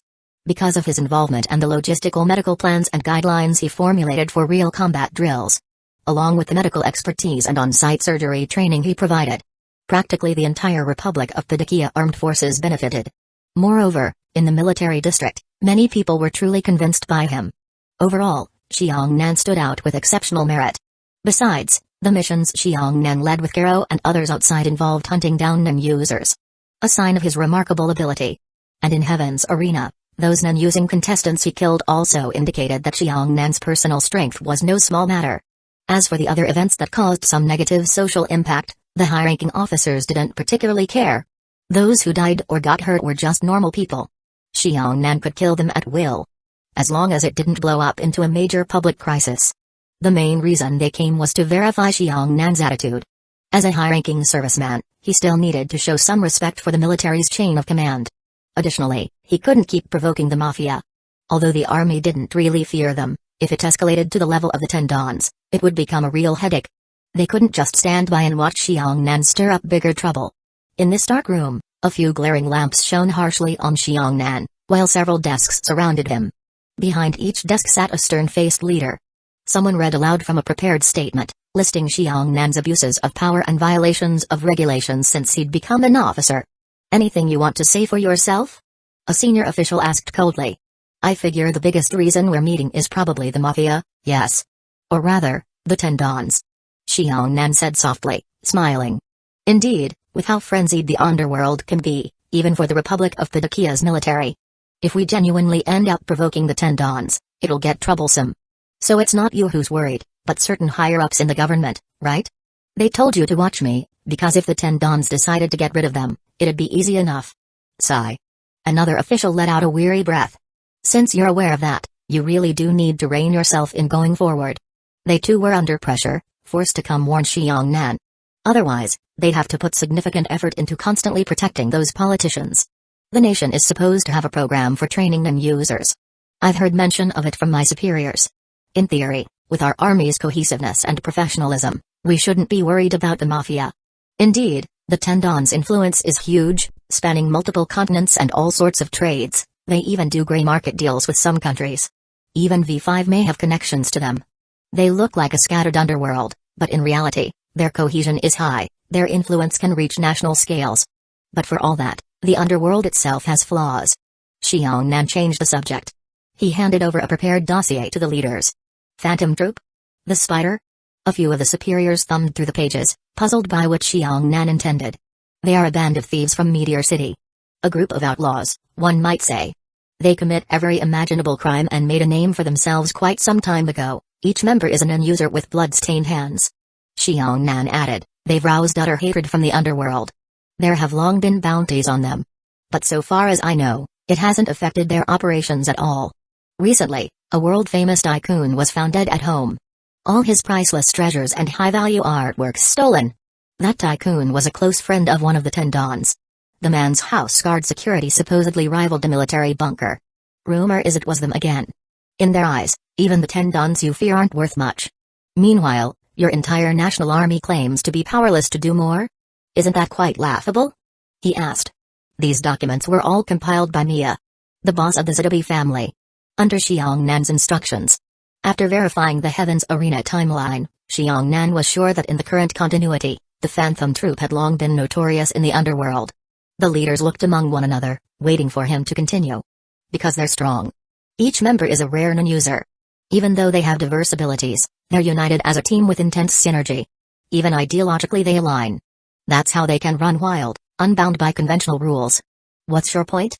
One higher-up sensed Xiongnan had a motive. "I don't know how far the Republic of Padakia's official NIN user program has progressed, or what level they've reached. But judging by your reactions, and those of the top politicians, I guess it's pretty mediocre." Xiongnan sneered openly. His remark made some of them grimace. Everything depends on strength and confidence. The Phantom Troop dares do what they do because they're absolutely sure of their power. You're implying we don't dare act because we're not strong enough? Precisely. Xiongnan dipped his head slightly. Look a bit deeper. A gang of vagrants crawled out of the junk heap of Meteor City, and they can rival the best any nation's forces can muster? That's downright pathetic. You think it's so easy to produce an outstanding NIN user? A certain leader blurted out, somewhat annoyed. If it were that simple, there wouldn't be so few licensed hunters, nor any need for that big hunter exam. And even they can't accomplish it. Now you claim you can do it? You sure talk big. And if you know about V5, then you realize we're also under its monitoring. Should any dangerous or threatening sign arise, they'd pressure Republic of Padakia into compliance. Yes, that's exactly why I say that even if you want to raise a formidable NIN user force, it can't go too far. We can't cross certain lines. That's why my plan is that the group of NIN user soldiers I'll cultivate won't be large. Provided it's only a handful, presumably you don't need V5's consent to train them, right? We'd be producing them for national defense, so we don't have to cower whenever we step on the 10 Don's toes. Don't you see? If someday the Mafia realized the Republic of Padakia's military had top-grade NIN combatants they couldn't handle, guess what their attitude would be? Hearing this, a few leaders looked intrigued. Finally. Suppose you're still hesitant and don't trust me. Thinking I'm all talk. In that case, let's make a bet. A bet? Right. Gather all the non-users the country has been training, have them come at me together. Yes, all of them. If any of them can beat me, this project will be cancelled. All those deeds I did. I'll accept whatever punishment you decide. Xiang Nan declared. You're serious? Asked one official. This was no trivial matter. Once it began, it would mean the plan was effectively in motion. If he lost, Xiang Nan alone must bear all consequences. There would be no sweeping it under the rug. Yes, I'm serious. But I have two conditions. Let's hear it. First, if I succeed, I want absolute command and leadership over this non-user unit. Humphrey. Bold or arrogant? Not sure which. A top brass man retorted. Yet, from his tone, it sounded like they were already half sold. They found it tempting. Second, the existence of this unit must remain highly classified. Top secret within the military alone. We'd do that anyway. Someone muttered, but let me remind you. Have you ever heard of '30'? Referring to the Zoltik family, Xiang Nan guessed. Yes. Our army once invited someone from that family to instruct us. And Xiang Nan pretended not to know. Cough, cough. We failed. Strictly speaking, it wasn't absolute failure. The Zoltik member did have the ability to train good non-users, but it would take a long time. Meanwhile, that Zoltik's fee was astronomical. Even a few days of payment made the Republic of Padakia's government blanch. The total sum required was beyond the army's means. So that plan fell through. And before leaving, that assassin gave them a parting remark, a bunch of trash. When you hired the Hunter Association, it was probably more casual. But for the Zoltiks, the training was brutal. Some of your people died, right? Xiang Nan asked with a small laugh. The official, somewhat startled, nodded. Yes, indeed. That once again shows it's about using the right methods. I personally favor the Zoltik approach. If you want to get stronger, casualties are inevitable. But the complexities with a formal national institution hamper them from training non-soldiers that harshly. Hiring top-tier hunters or assassins from outside is a political minefield. So better to have it managed by our own people. You decide when. I'll wait for your call. Xiang Nan finished calmly. Great. Since you're so confident, we'll see how capable you truly are. Don't choke on your own words, now. Chapter 66, Pride and Prejudice. A few days later, in an enclosed training ground. A row of special soldiers stood at attention. Outside the field, several high-ranking officers of the military stood ready and waiting. Today's weather was decent, but the morning brought a bit of a cold wind, occasionally kicking up dust across the grounds. Do you think he can really do it? One military leader looked at his colleague, voicing doubt. Clearly, he was referring to Xiang Nan. Xiang Nan had indeed only recently become an user, but from his battle record, and from what Garrow and others had disclosed, it seemed Xiang Nan had long possessed a detailed understanding of the non-user world, particularly of battles between non-users. He had a talent far surpassing the average. Yet being personally strong didn't necessarily mean he also had a gift for nurturing others. Just because you're an academic genius doesn't mean you can be a good teacher. Initially, the Republic of Padakia had wanted to attempt an assembly line approach to producing large numbers of non-users, but eventually found such notions simply a fantasy. Aptitude, inborn nature. These appeared to be the fundamental keys to becoming a non-user. Possibly there exist special methods to mass-produce non-users, but at least the Republic of Padakia wasn't aware of any. Leaving aside non-users, just look at what he's done in our military district. He indeed has made significant achievements, whether in the medical field or in combat. He's managed to train up some fairly outstanding personnel. Relying on him now is our shot-in-the-dark approach. Another officer let out a long breath, sounding helpless. Here they come. Someone spoke up. Everyone turned their gaze forward, seeing a military car drive in and come to a stop. The door opened, and Xiang Nan, clad in his signature black windbreaker, stepped out, striding toward the field. He didn't bother greeting those leaders, heading straight for the formation of non-user soldiers. Of course, Xiang Nan's appearance drew the soldiers' attention as well. They'd been summoned here today, presumably for some special operation. Word was that the higher-ups had found them a coach.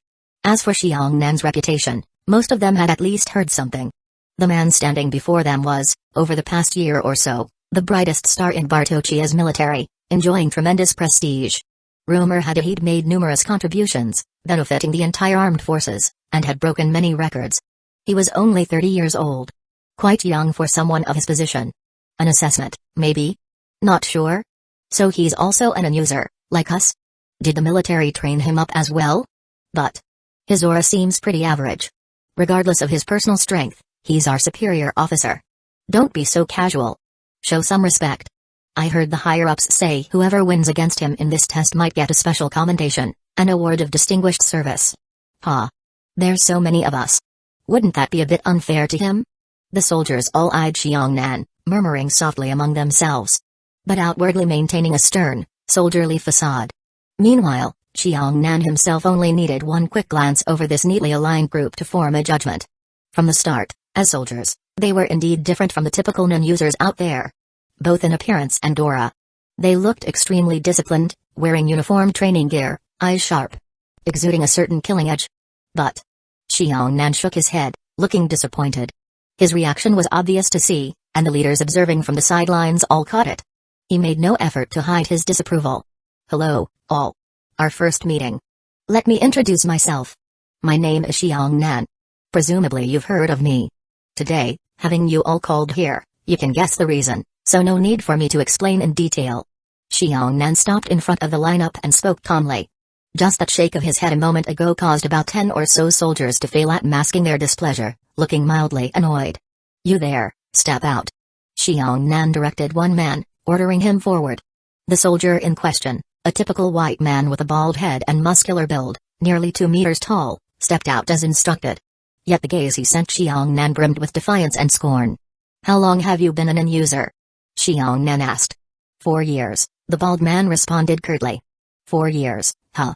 Xiongnan smiled faintly. After becoming an user, what have you been doing? Even before the soldier replied, Xiongnan continued, no need to say. I can guess. Guarding special officials, essentially an assigned bodyguard, correct? Or else performing certain private missions for the army. Assassinations, captures, reconnaissance, etc. The big man said nothing. How many times have you actually fought against other non-users? Those outside your own ranks?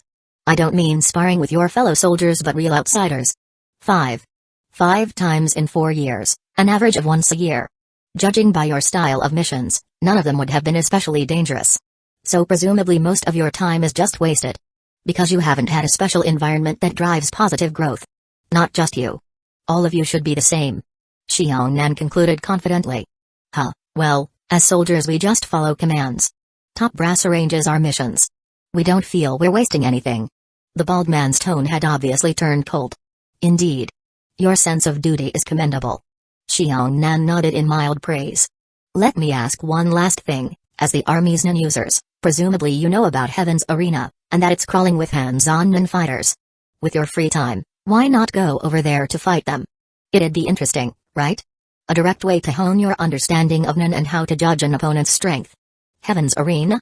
Someone in the group chuckled aloud, a mocking undertone. That place is stuffed with trash. What's the point? The big bald man, looming a head taller than Xiongnan, retorted. I see. Xiongnan gave up on further questions. They were soldiers, with strengths such as obedience, grit, a better-than-average baseline. But they also had glaring flaws. Prejudice and conceit. Without any actual experience, they already looked down on so-called wild non-users. Like those from the underworld. Alright then. Let's begin. I'm pressed for time. Calling you here is for just one purpose. All 13 of you, each having trained in non longer than me, and apparently rather confident in your skills. If you want to earn credit, well, just beat me. Xiongnan said simply. But let me warn you all, this trial is a death match. Meaning some of you might die here. So you'd best use everything you've got. Don't hold back. A death match? The bald man's face remained stoic, though his eyes sharpened. Sir, we don't care. But if something happens to you, someone so high up, wouldn't that be a big loss to the army? Xiongnan laughed. He gestured toward the few leaders on the sidelines. Don't worry. I've already cleared it with them. You can go all out. If I die, that just means my skill was lacking, and I have no complaints. Hey. Hearing that, the bald soldier finally grinned, baring a row of white teeth. He'd been waiting for Xiongnan to say so, wanting a formal assurance. He didn't want trouble from top brass afterward. Honestly, I get excited at the thought of thrashing a high and mighty officer like you. The man said, cracking his knuckles. Xiongnan nodded affably, his face full of smiles. But let me clarify, you're not just thrashing me. You have to kill me. If you can't, there'll be consequences, you know chapter 67, I wasn't joking. Adam, don't take it too seriously. Just make sure you win. The white soldier and Xiang Nan made their way to a wide open area. From among the squad, someone called out, "Adam, don't go overboard. Just winning is enough." The white man came to a stop, then directly asked Xiang Nan, "Can we start?" "Anytime." Xiang Nan replied succinctly. Whoosh. As soon as Xiang Nan spoke, the soldier abruptly hunched and lunged forward. When he rushed up to Xiang Nan, he abruptly halted his charge, as if to switch up the tempo and catch Xiang Nan off guard. The arm he'd raised in a punch opened sideways, transforming into a slicing motion. His entire arm was like a sharp curved blade, with his clenched palm as the blade's tip, slicing through the air, aiming for Xiang Nan's neck. Yet it seemed as though his attacking rhythm and feint had been fully foreseen by Xiang Nan. Like a mere child's play, Xiang Nan simply used his speed to slip under the soldier's arm, making his windbreaker flare. Then, in a flash, he reappeared behind his opponent. The flapping tail of his windbreaker slowly fell back down. The white soldier's arm remained frozen in midair, his entire body stock still. When attacking, your manipulation was so sloppy that you instinctively channeled most of your aura into your arm. This led to a lapse in basic 10. Your whole body's defense was uneven, with some parts heavily defended and others left vulnerable. From an enemy's perspective, those unguarded spots become easy kill points. You fail. Raising a blood-stained scalpel in his hand, Xiang Nan calmly gave his verdict. Behind him, the motionless soldier's waist suddenly burst with blood. Immediately afterward, he collapsed heavily to the ground. All over. Just like that? A one-move kill? Seeing this, the other soldiers' hair stood on end, a chill coursing through them. "Hurry, help him." Out on the sidelines, one of the high-ranking officers finally came to his senses and shouted. A non-user soldier was, after all, a valuable asset to the army. No need. His abdominal cavity was completely cut open by me, and his internal organs have been destroyed. He can't be saved. Xiang Nan spoke in a light, breezy tone, words that to others were deeply horrifying. "I already mentioned. This is a fight to the death. I wasn't joking." Still wearing that faint smile, Xiang Nan scanned the faces before him, all clearly stunned. "All right then, who's next?" Silence. "Like the grave." Answered him. "What's wrong? Where's that spirit you all had just moments ago?" Xiang Nan kept his smile, though his tone turned chilling. "I'll give you a chance. You can come at me 2 at a time, even 3 at a time. As long as, during your fight with me, you display an ability that satisfies me, I might consider sparing your lives." Gulp. Hearing this, someone couldn't help swallowing hard. It's different. Completely different. Their usual missions might have pitted them against random non-users, but clearly those were not the same level. Or maybe this man before them wasn't even the same type of being. From the start, they sensed Xiang Nan's aura seemed very ordinary. Somewhat loose, not at all like that of a top fighter. But now, as Xiang Nan spoke, that aura, imbued with bloodthirst, crashed down upon them like a dark wave, so potent that several among them felt their mental defenses buckling. How could they possibly win? Let alone kill him? I quit. I forfeit. Suddenly, someone yelled in panic. The chilling aura radiating through the air was too menacing. Like a massive darkness, saturated with negative energy. On the sidelines, several senior officers wore grim expressions. Partly in shock at Xiang Nan's strength, partly in disappointment at their own nurtured nin soldiers. The fight had barely begun. Yet at the same time, they felt a hint of excitement and hope stirring in their hearts. No one had expected Xiang Nan to be this formidable. Even as ordinary humans, those officers clearly saw the immense disparity. "Without my order, no one leaves. If you must die, you die here." One of the higher-ups abruptly roared. "Kill him. That is my command." He bellowed at the now terrified soldiers. But even with that order, several of the 13 found it impossible to muster any will to fight. Typically, these soldiers had robust psychological fortitude, but in the face of an overwhelming Nanora, they abruptly became fragile. Whoosh, whoosh, whoosh. In the next instant, several ore-laced scalpels, like knives, whistled through the air, striking the foreheads of a few who were panicking, snuffing out their lives on the spot. Xiang Nan lowered his arm again. "You all have studied Nun far too shallowly. Nun is not just about the body, it also concerns the brain. That is, the mind. In basic Nun training, there is something called Ren. Ren relates to one's spiritual strength. Once activated, in addition to temporarily boosting your aura, it can elevate an user's will. Meaning, if your mental discipline is tempered, you can channel your spirit with your Nun aura, whether as intimidation, killing intent, or even benevolence. Which mental imprint it becomes depends on your heart. As long as your Ren is sufficiently developed, you can carry your own consciousness along with your aura to intimidate those around you. Similarly, you can resist another's mental suppression and maintain composure. But unfortunately, not one of you demonstrates that. In your heads, you treat these techniques as trivial, not worth polishing. And wanting to strengthen your mind through normal practice alone is nowhere near enough. You need real-life encounters, battles on the edge of life and death. Nothing hones a person's will like dancing with death. Your minds fixate on the physical aspect, on how to channel Nen. But without a solid mental core, no matter how you train, it's all chasing shadows. Finishing, Xiong Nan gave the scalpel in his hand a gentle twirl, glancing at the 8 remaining soldiers still standing. In other words, you have failed to meet my standards. From now on, you'll fight me while enduring the spiritual pressure I exert. Consider it special training. As for how many of you survive, that's up to you. Those 8 soldiers felt a chill envelop their entire beings. At last, they realized just how dear the situation truly was. Chapter 68, decent in less than 10 minutes total, several corpses lay scattered across the area, limbs askew. Each one bore lethal injury strikingly similar in nature. A thin, razor-sharp scalpel incision. A couple of them had their limbs or necks violently snapped by Xiong Nan as well. The only survivors were 3 individuals. 2 men and 1 woman. At this moment, a blonde female soldier was on her knees at Xiong Nan's feet, panting heavily. Drops of sweat as large as bins poured down her face, splattering onto the ground. The intensity was just too great. The battle's intensity was too high. Xiong Nan's attacks, true to his identity as a doctor, felt like precise surgeries, directly targeting vital points. Originally, out of the 8 who remained, 3 of them tried fighting Xiong Nan at once, but after some were taken down, the remaining 5 joined forces to surround him. It was useless. The Nen abilities they were so proud of were riddled with weaknesses in this man's eyes. Once they started displaying their techniques, after just a few moves, he would pinpoint those weaknesses. Then it was a pure, brutal crush by his superior combat skills. Under the suppressive aura Xiong Nan released, their condition had already been severely compromised. Their minds were unstable, to say nothing of properly using their Nen abilities and techniques. Though they did manage to hold out for a short while, the overall situation was still one-sided. They were schooled mercilessly by this man. Mulling it over, the woman slowly lifted her gaze from Xiong Nan's black leather military boots and looked up at that figure towering in the sunlight. Though that figure still seemed dark and grim, like a god of slaughter. Her pupils trembled, brimming with despair. Unbeatable.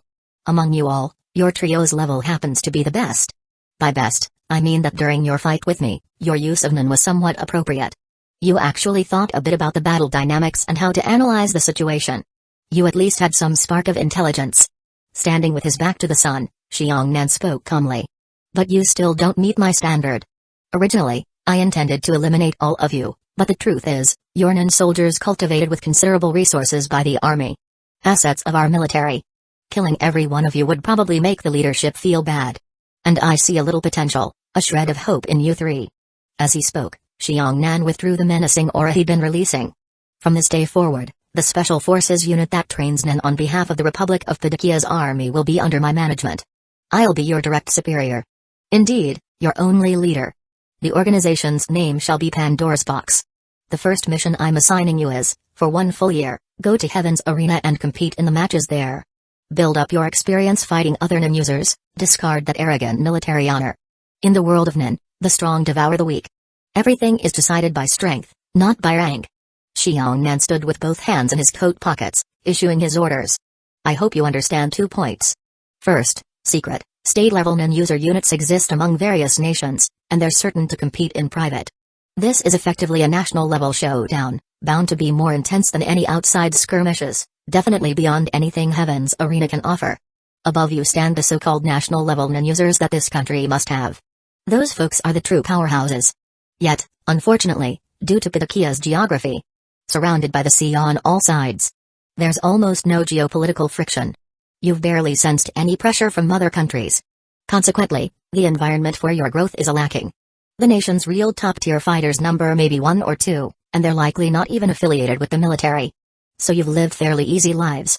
You're lucky you all survived this long. But that luck is also your tragedy. If it had been any of the other continents or bigger states, especially smaller nations prone to conflict, with your capabilities, you'd likely have died on earlier missions already. Though in your eyes, my strength might appear fearsome, the intensity of our fight likely still can't match the level of a national-scale Nen showdown. You've got a huge gap to cover. Second, an Nen user's talent, growth rate, and other factors are all tied to the environment.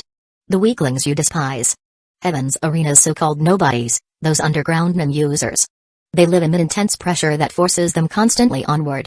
Perhaps Heaven's Arena is kinder, but underground society is a stark example. Mafia syndicates, constant clashes among various factions and gangs, endless trickery and collusion.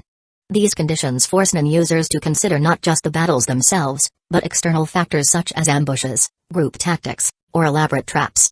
The more complex the setting, the more brainpower is required. So whether it be cruelty, bloodshed, or tactical cunning, those living down below are far more adept and, indeed, are closer to the core food chain of real nin. Far more than any of you.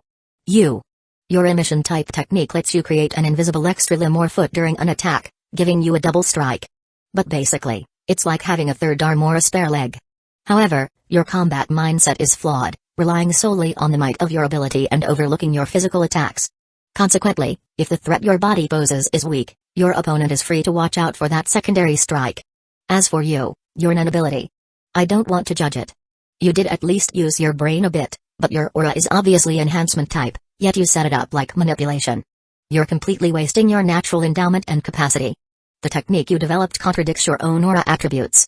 A lazy and half-baked idea. Turning his gaze at the woman still kneeling on the ground, Xiangnan continued, you, however, have a decent concept behind your ability that matches your fighting style. The only real problems are lacking experience in live combat, a weaker physique, insufficient aura, and so on. Seeing Xiangnan's cold assessment, the woman dropped her head in dismay. That's all. And with that, Xiangnan flicked his coat, turned, and walked away without hesitation. First stop, Heaven's Arena. There, at least you'll grasp how laughable you truly are. He didn't even greet the senior officers, leaving just like that. Because this wager he made was obviously in his favor.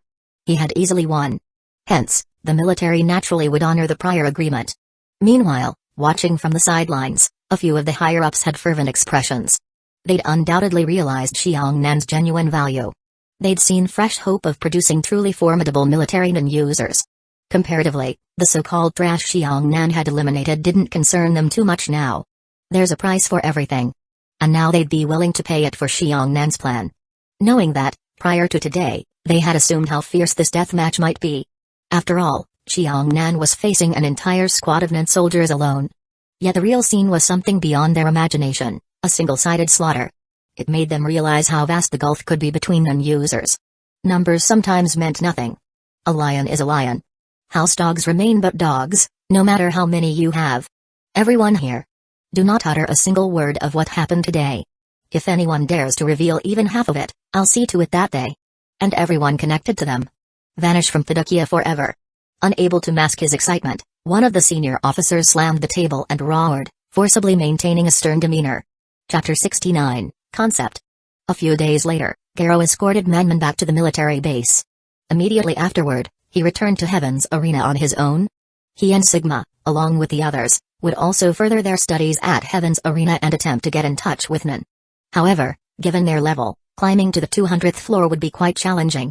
Regardless of how far they could climb, going there would definitely help them grow to some extent, and afterward, Xiangnan could guide them further. At the same time, the Pandora's Box project had begun. The top ranks of the military moved with remarkable speed. They personally filtered out the most elite soldiers. Those with all-around excellence. From each of the Republic of Fiducia's military districts. These individuals would enter Heaven's Arena in their personal capacity.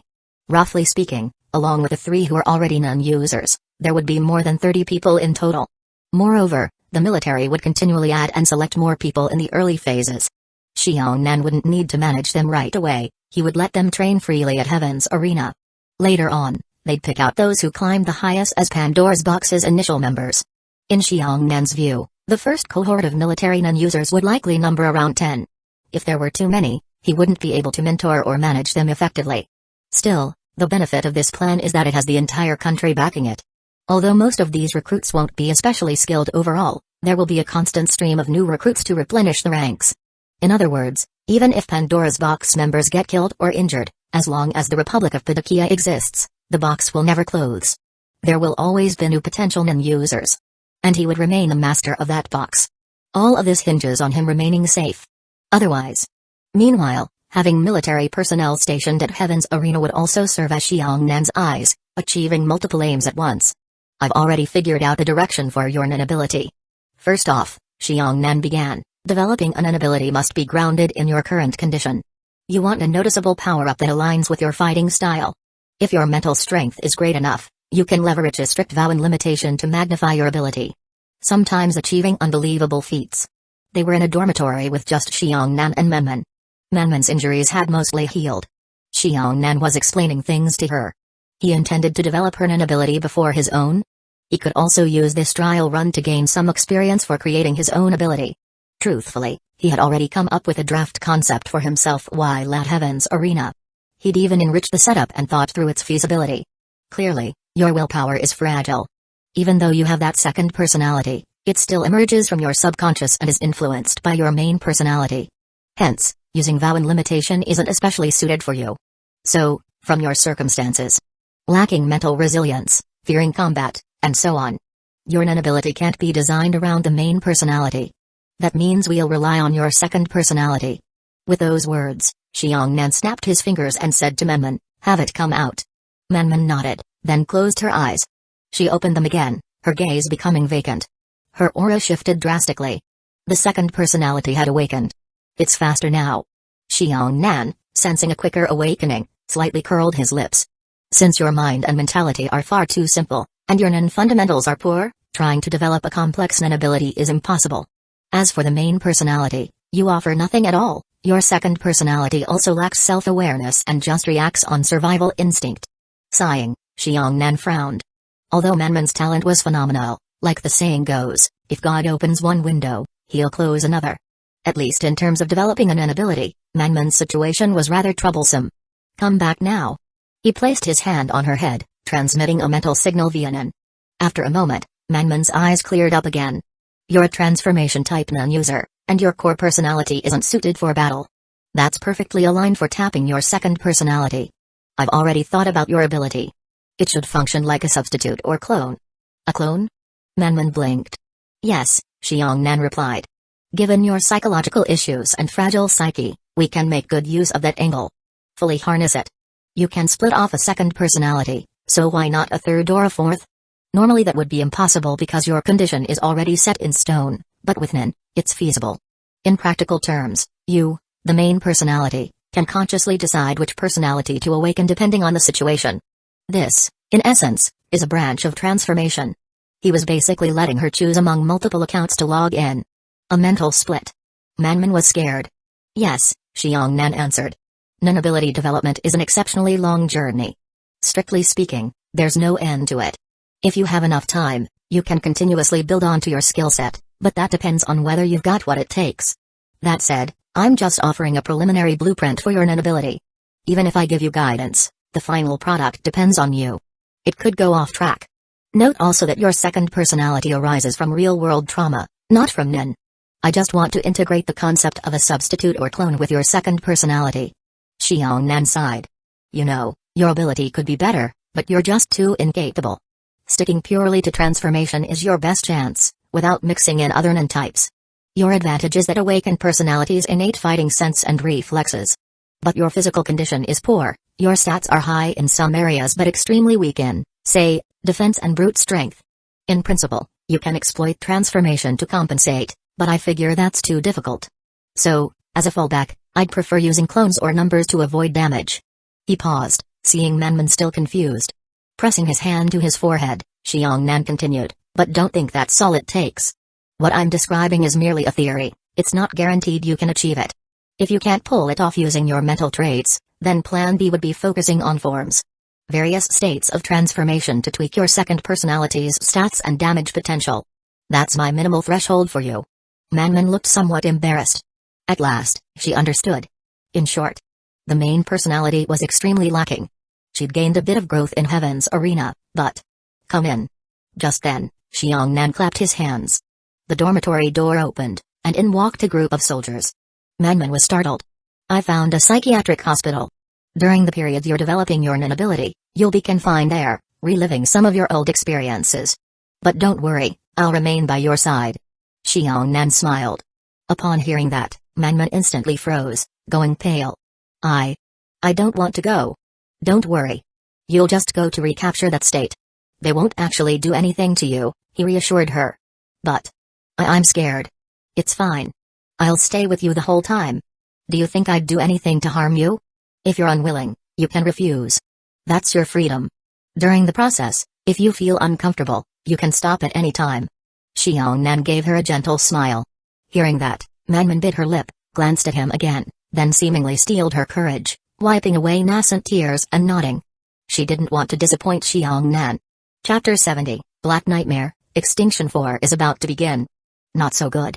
In a certain psychiatric hospital in Kentucky City, Xiangnan sits outside a monitoring room, watching Manman inside a sterile white room through one-way glass. She's frowning in deep concentration as she releases her Nan, attempting to use her control over Nan for some form of manipulation.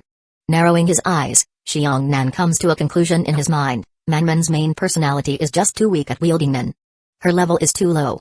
As a result, wanting the Nan energy to form the shape he needs, then driving it through mental power to manifest via fundamental Hatsu, is extremely challenging. From Xiangnan's viewpoint, although Manman's surrounding Nan is gathering up, her transformation type aura squirming around outside her body. Each time it attempts to detach from her and form a separate split off, it falls apart halfway and reverts into pure Nan aura. Nan is the union of mind and body plus a technique-based control. In simpler terms, it's the expression of one's ability. Aura is just pure life energy. The two have a huge difference. I can't do it. After a while, Manman opens her eyes, appearing on the verge of tears. They've already been staying in this hospital for half a month. Xiangnan has used all sorts of methods to recreate the scenes of her past experiences, leaving Manman in a notably unstable mental state the entire time. Terrified and haggard. Yet it's precisely this state, where her spirit is fragile, that in theory should make splitting her mind easier with the help of Nan. However, all attempts have failed. Although creating an ability can't be done in such a short time, at the very least there should be some progress. Just like building a house, you start with the foundation. She still can't achieve even this. Whenever she tries using Nan to manifest a split-off, she can't manage to form a complete ability. The power system in this Hunter x Hunter world isn't just varied, it's so rigorous. Truly fascinating, Xiangnan remarks with a smile. He and Manman are quite different. While she's getting discouraged, he shows no disappointment whatsoever.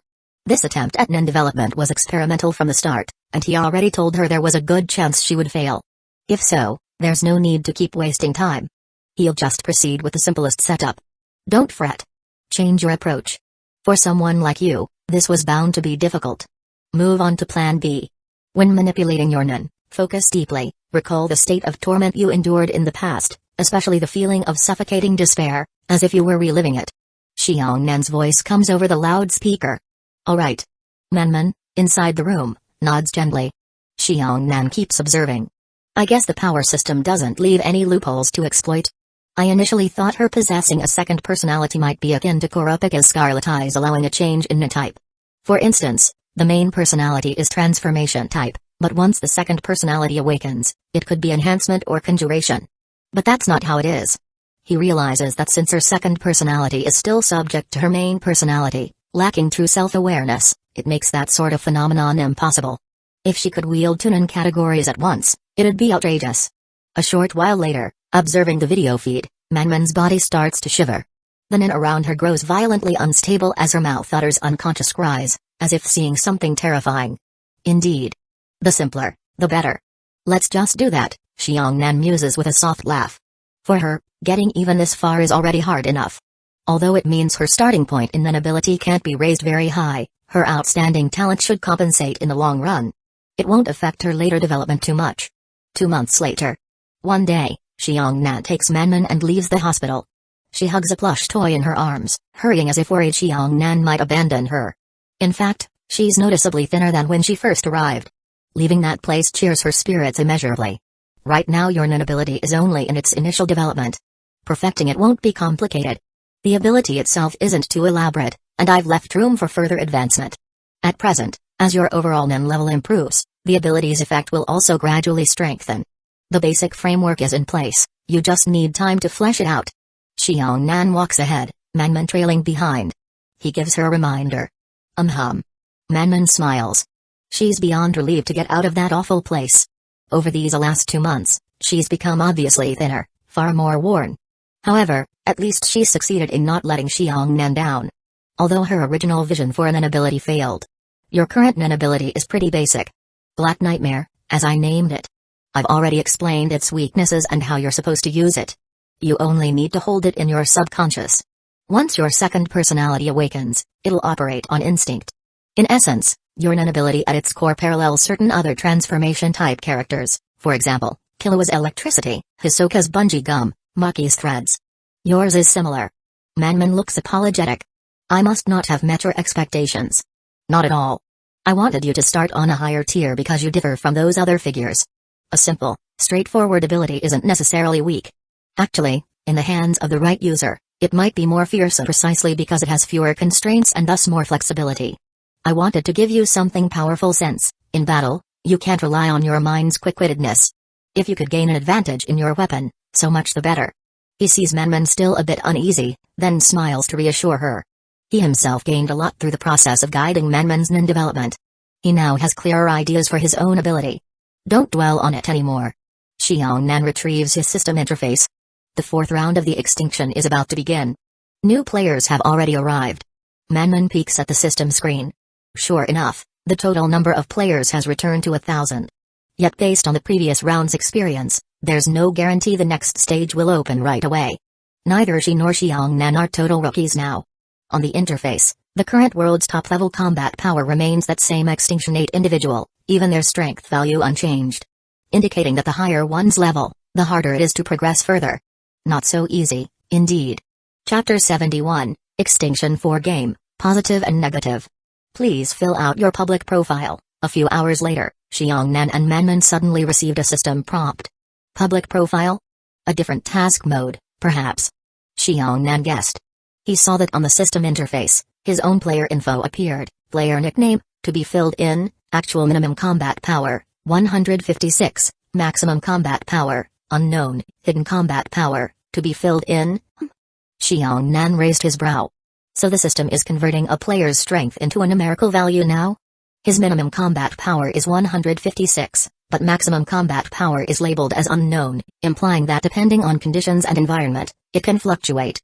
It looks like this time, it won't be a simple private or two-person mission, since it involves something called public info. It must be a larger-scale event. Xiongnan said to Manman. Oh. Manman responded. Xiongnan then tapped back to the system's main display and noticed that the highest combat power among current players was still 522. If you compare it numerically to his own 156, that would be about one-third. This was a bit more than Xiongnan expected. He had assumed he still lagged behind high-level players quite a bit. Maybe only about one-fifth their strength. As the current representative player of the Hunter x Hunter world, that person must know their data is publicly visible to countless other players. So could it be that the public 522 rating is something they themselves adjusted, containing some trickery? Xiongnan speculated. He tested out filling in his own hidden combat power. If his minimum was 156 and he put 100 into the hidden portion, then his publicly shown minimum might become 56. And presumably, that info would be visible to others. Also, I suspect this public combat power is indeed visible to everyone. Observing the system's rules, Xiongnan found that he couldn't hide all of it. The system required that at least one-third of the original value remain visible. So Xiongnan thought it over and decided to hide most of his strength. He entered 100 as his hidden power, leaving 56 as the publicly shown minimum. As for his nickname, he casually typed 17. Hence, his public profile became something like, Player, 17, Combat Power, 56. After handling his own data, Xiongnan glanced at Manman, who was at a loss. What's your combat power? 123. Huh? Xiongnan was a little surprised. At present, Manman has developed her own NAN ability, so logically her minimum combat power shouldn't be that much lower than his, or she might even surpass him. It looks like the system has its own hidden methods of assessment. Go ahead and hide data of yours, so your display becomes 43. For the nickname, pick whatever you like. Xiongnan frowned, mulling it over. In the upcoming mission, since that's what the system is requiring, it's better to stay low profile. All set. Manman spoke up after a while. Ding. Player settings complete.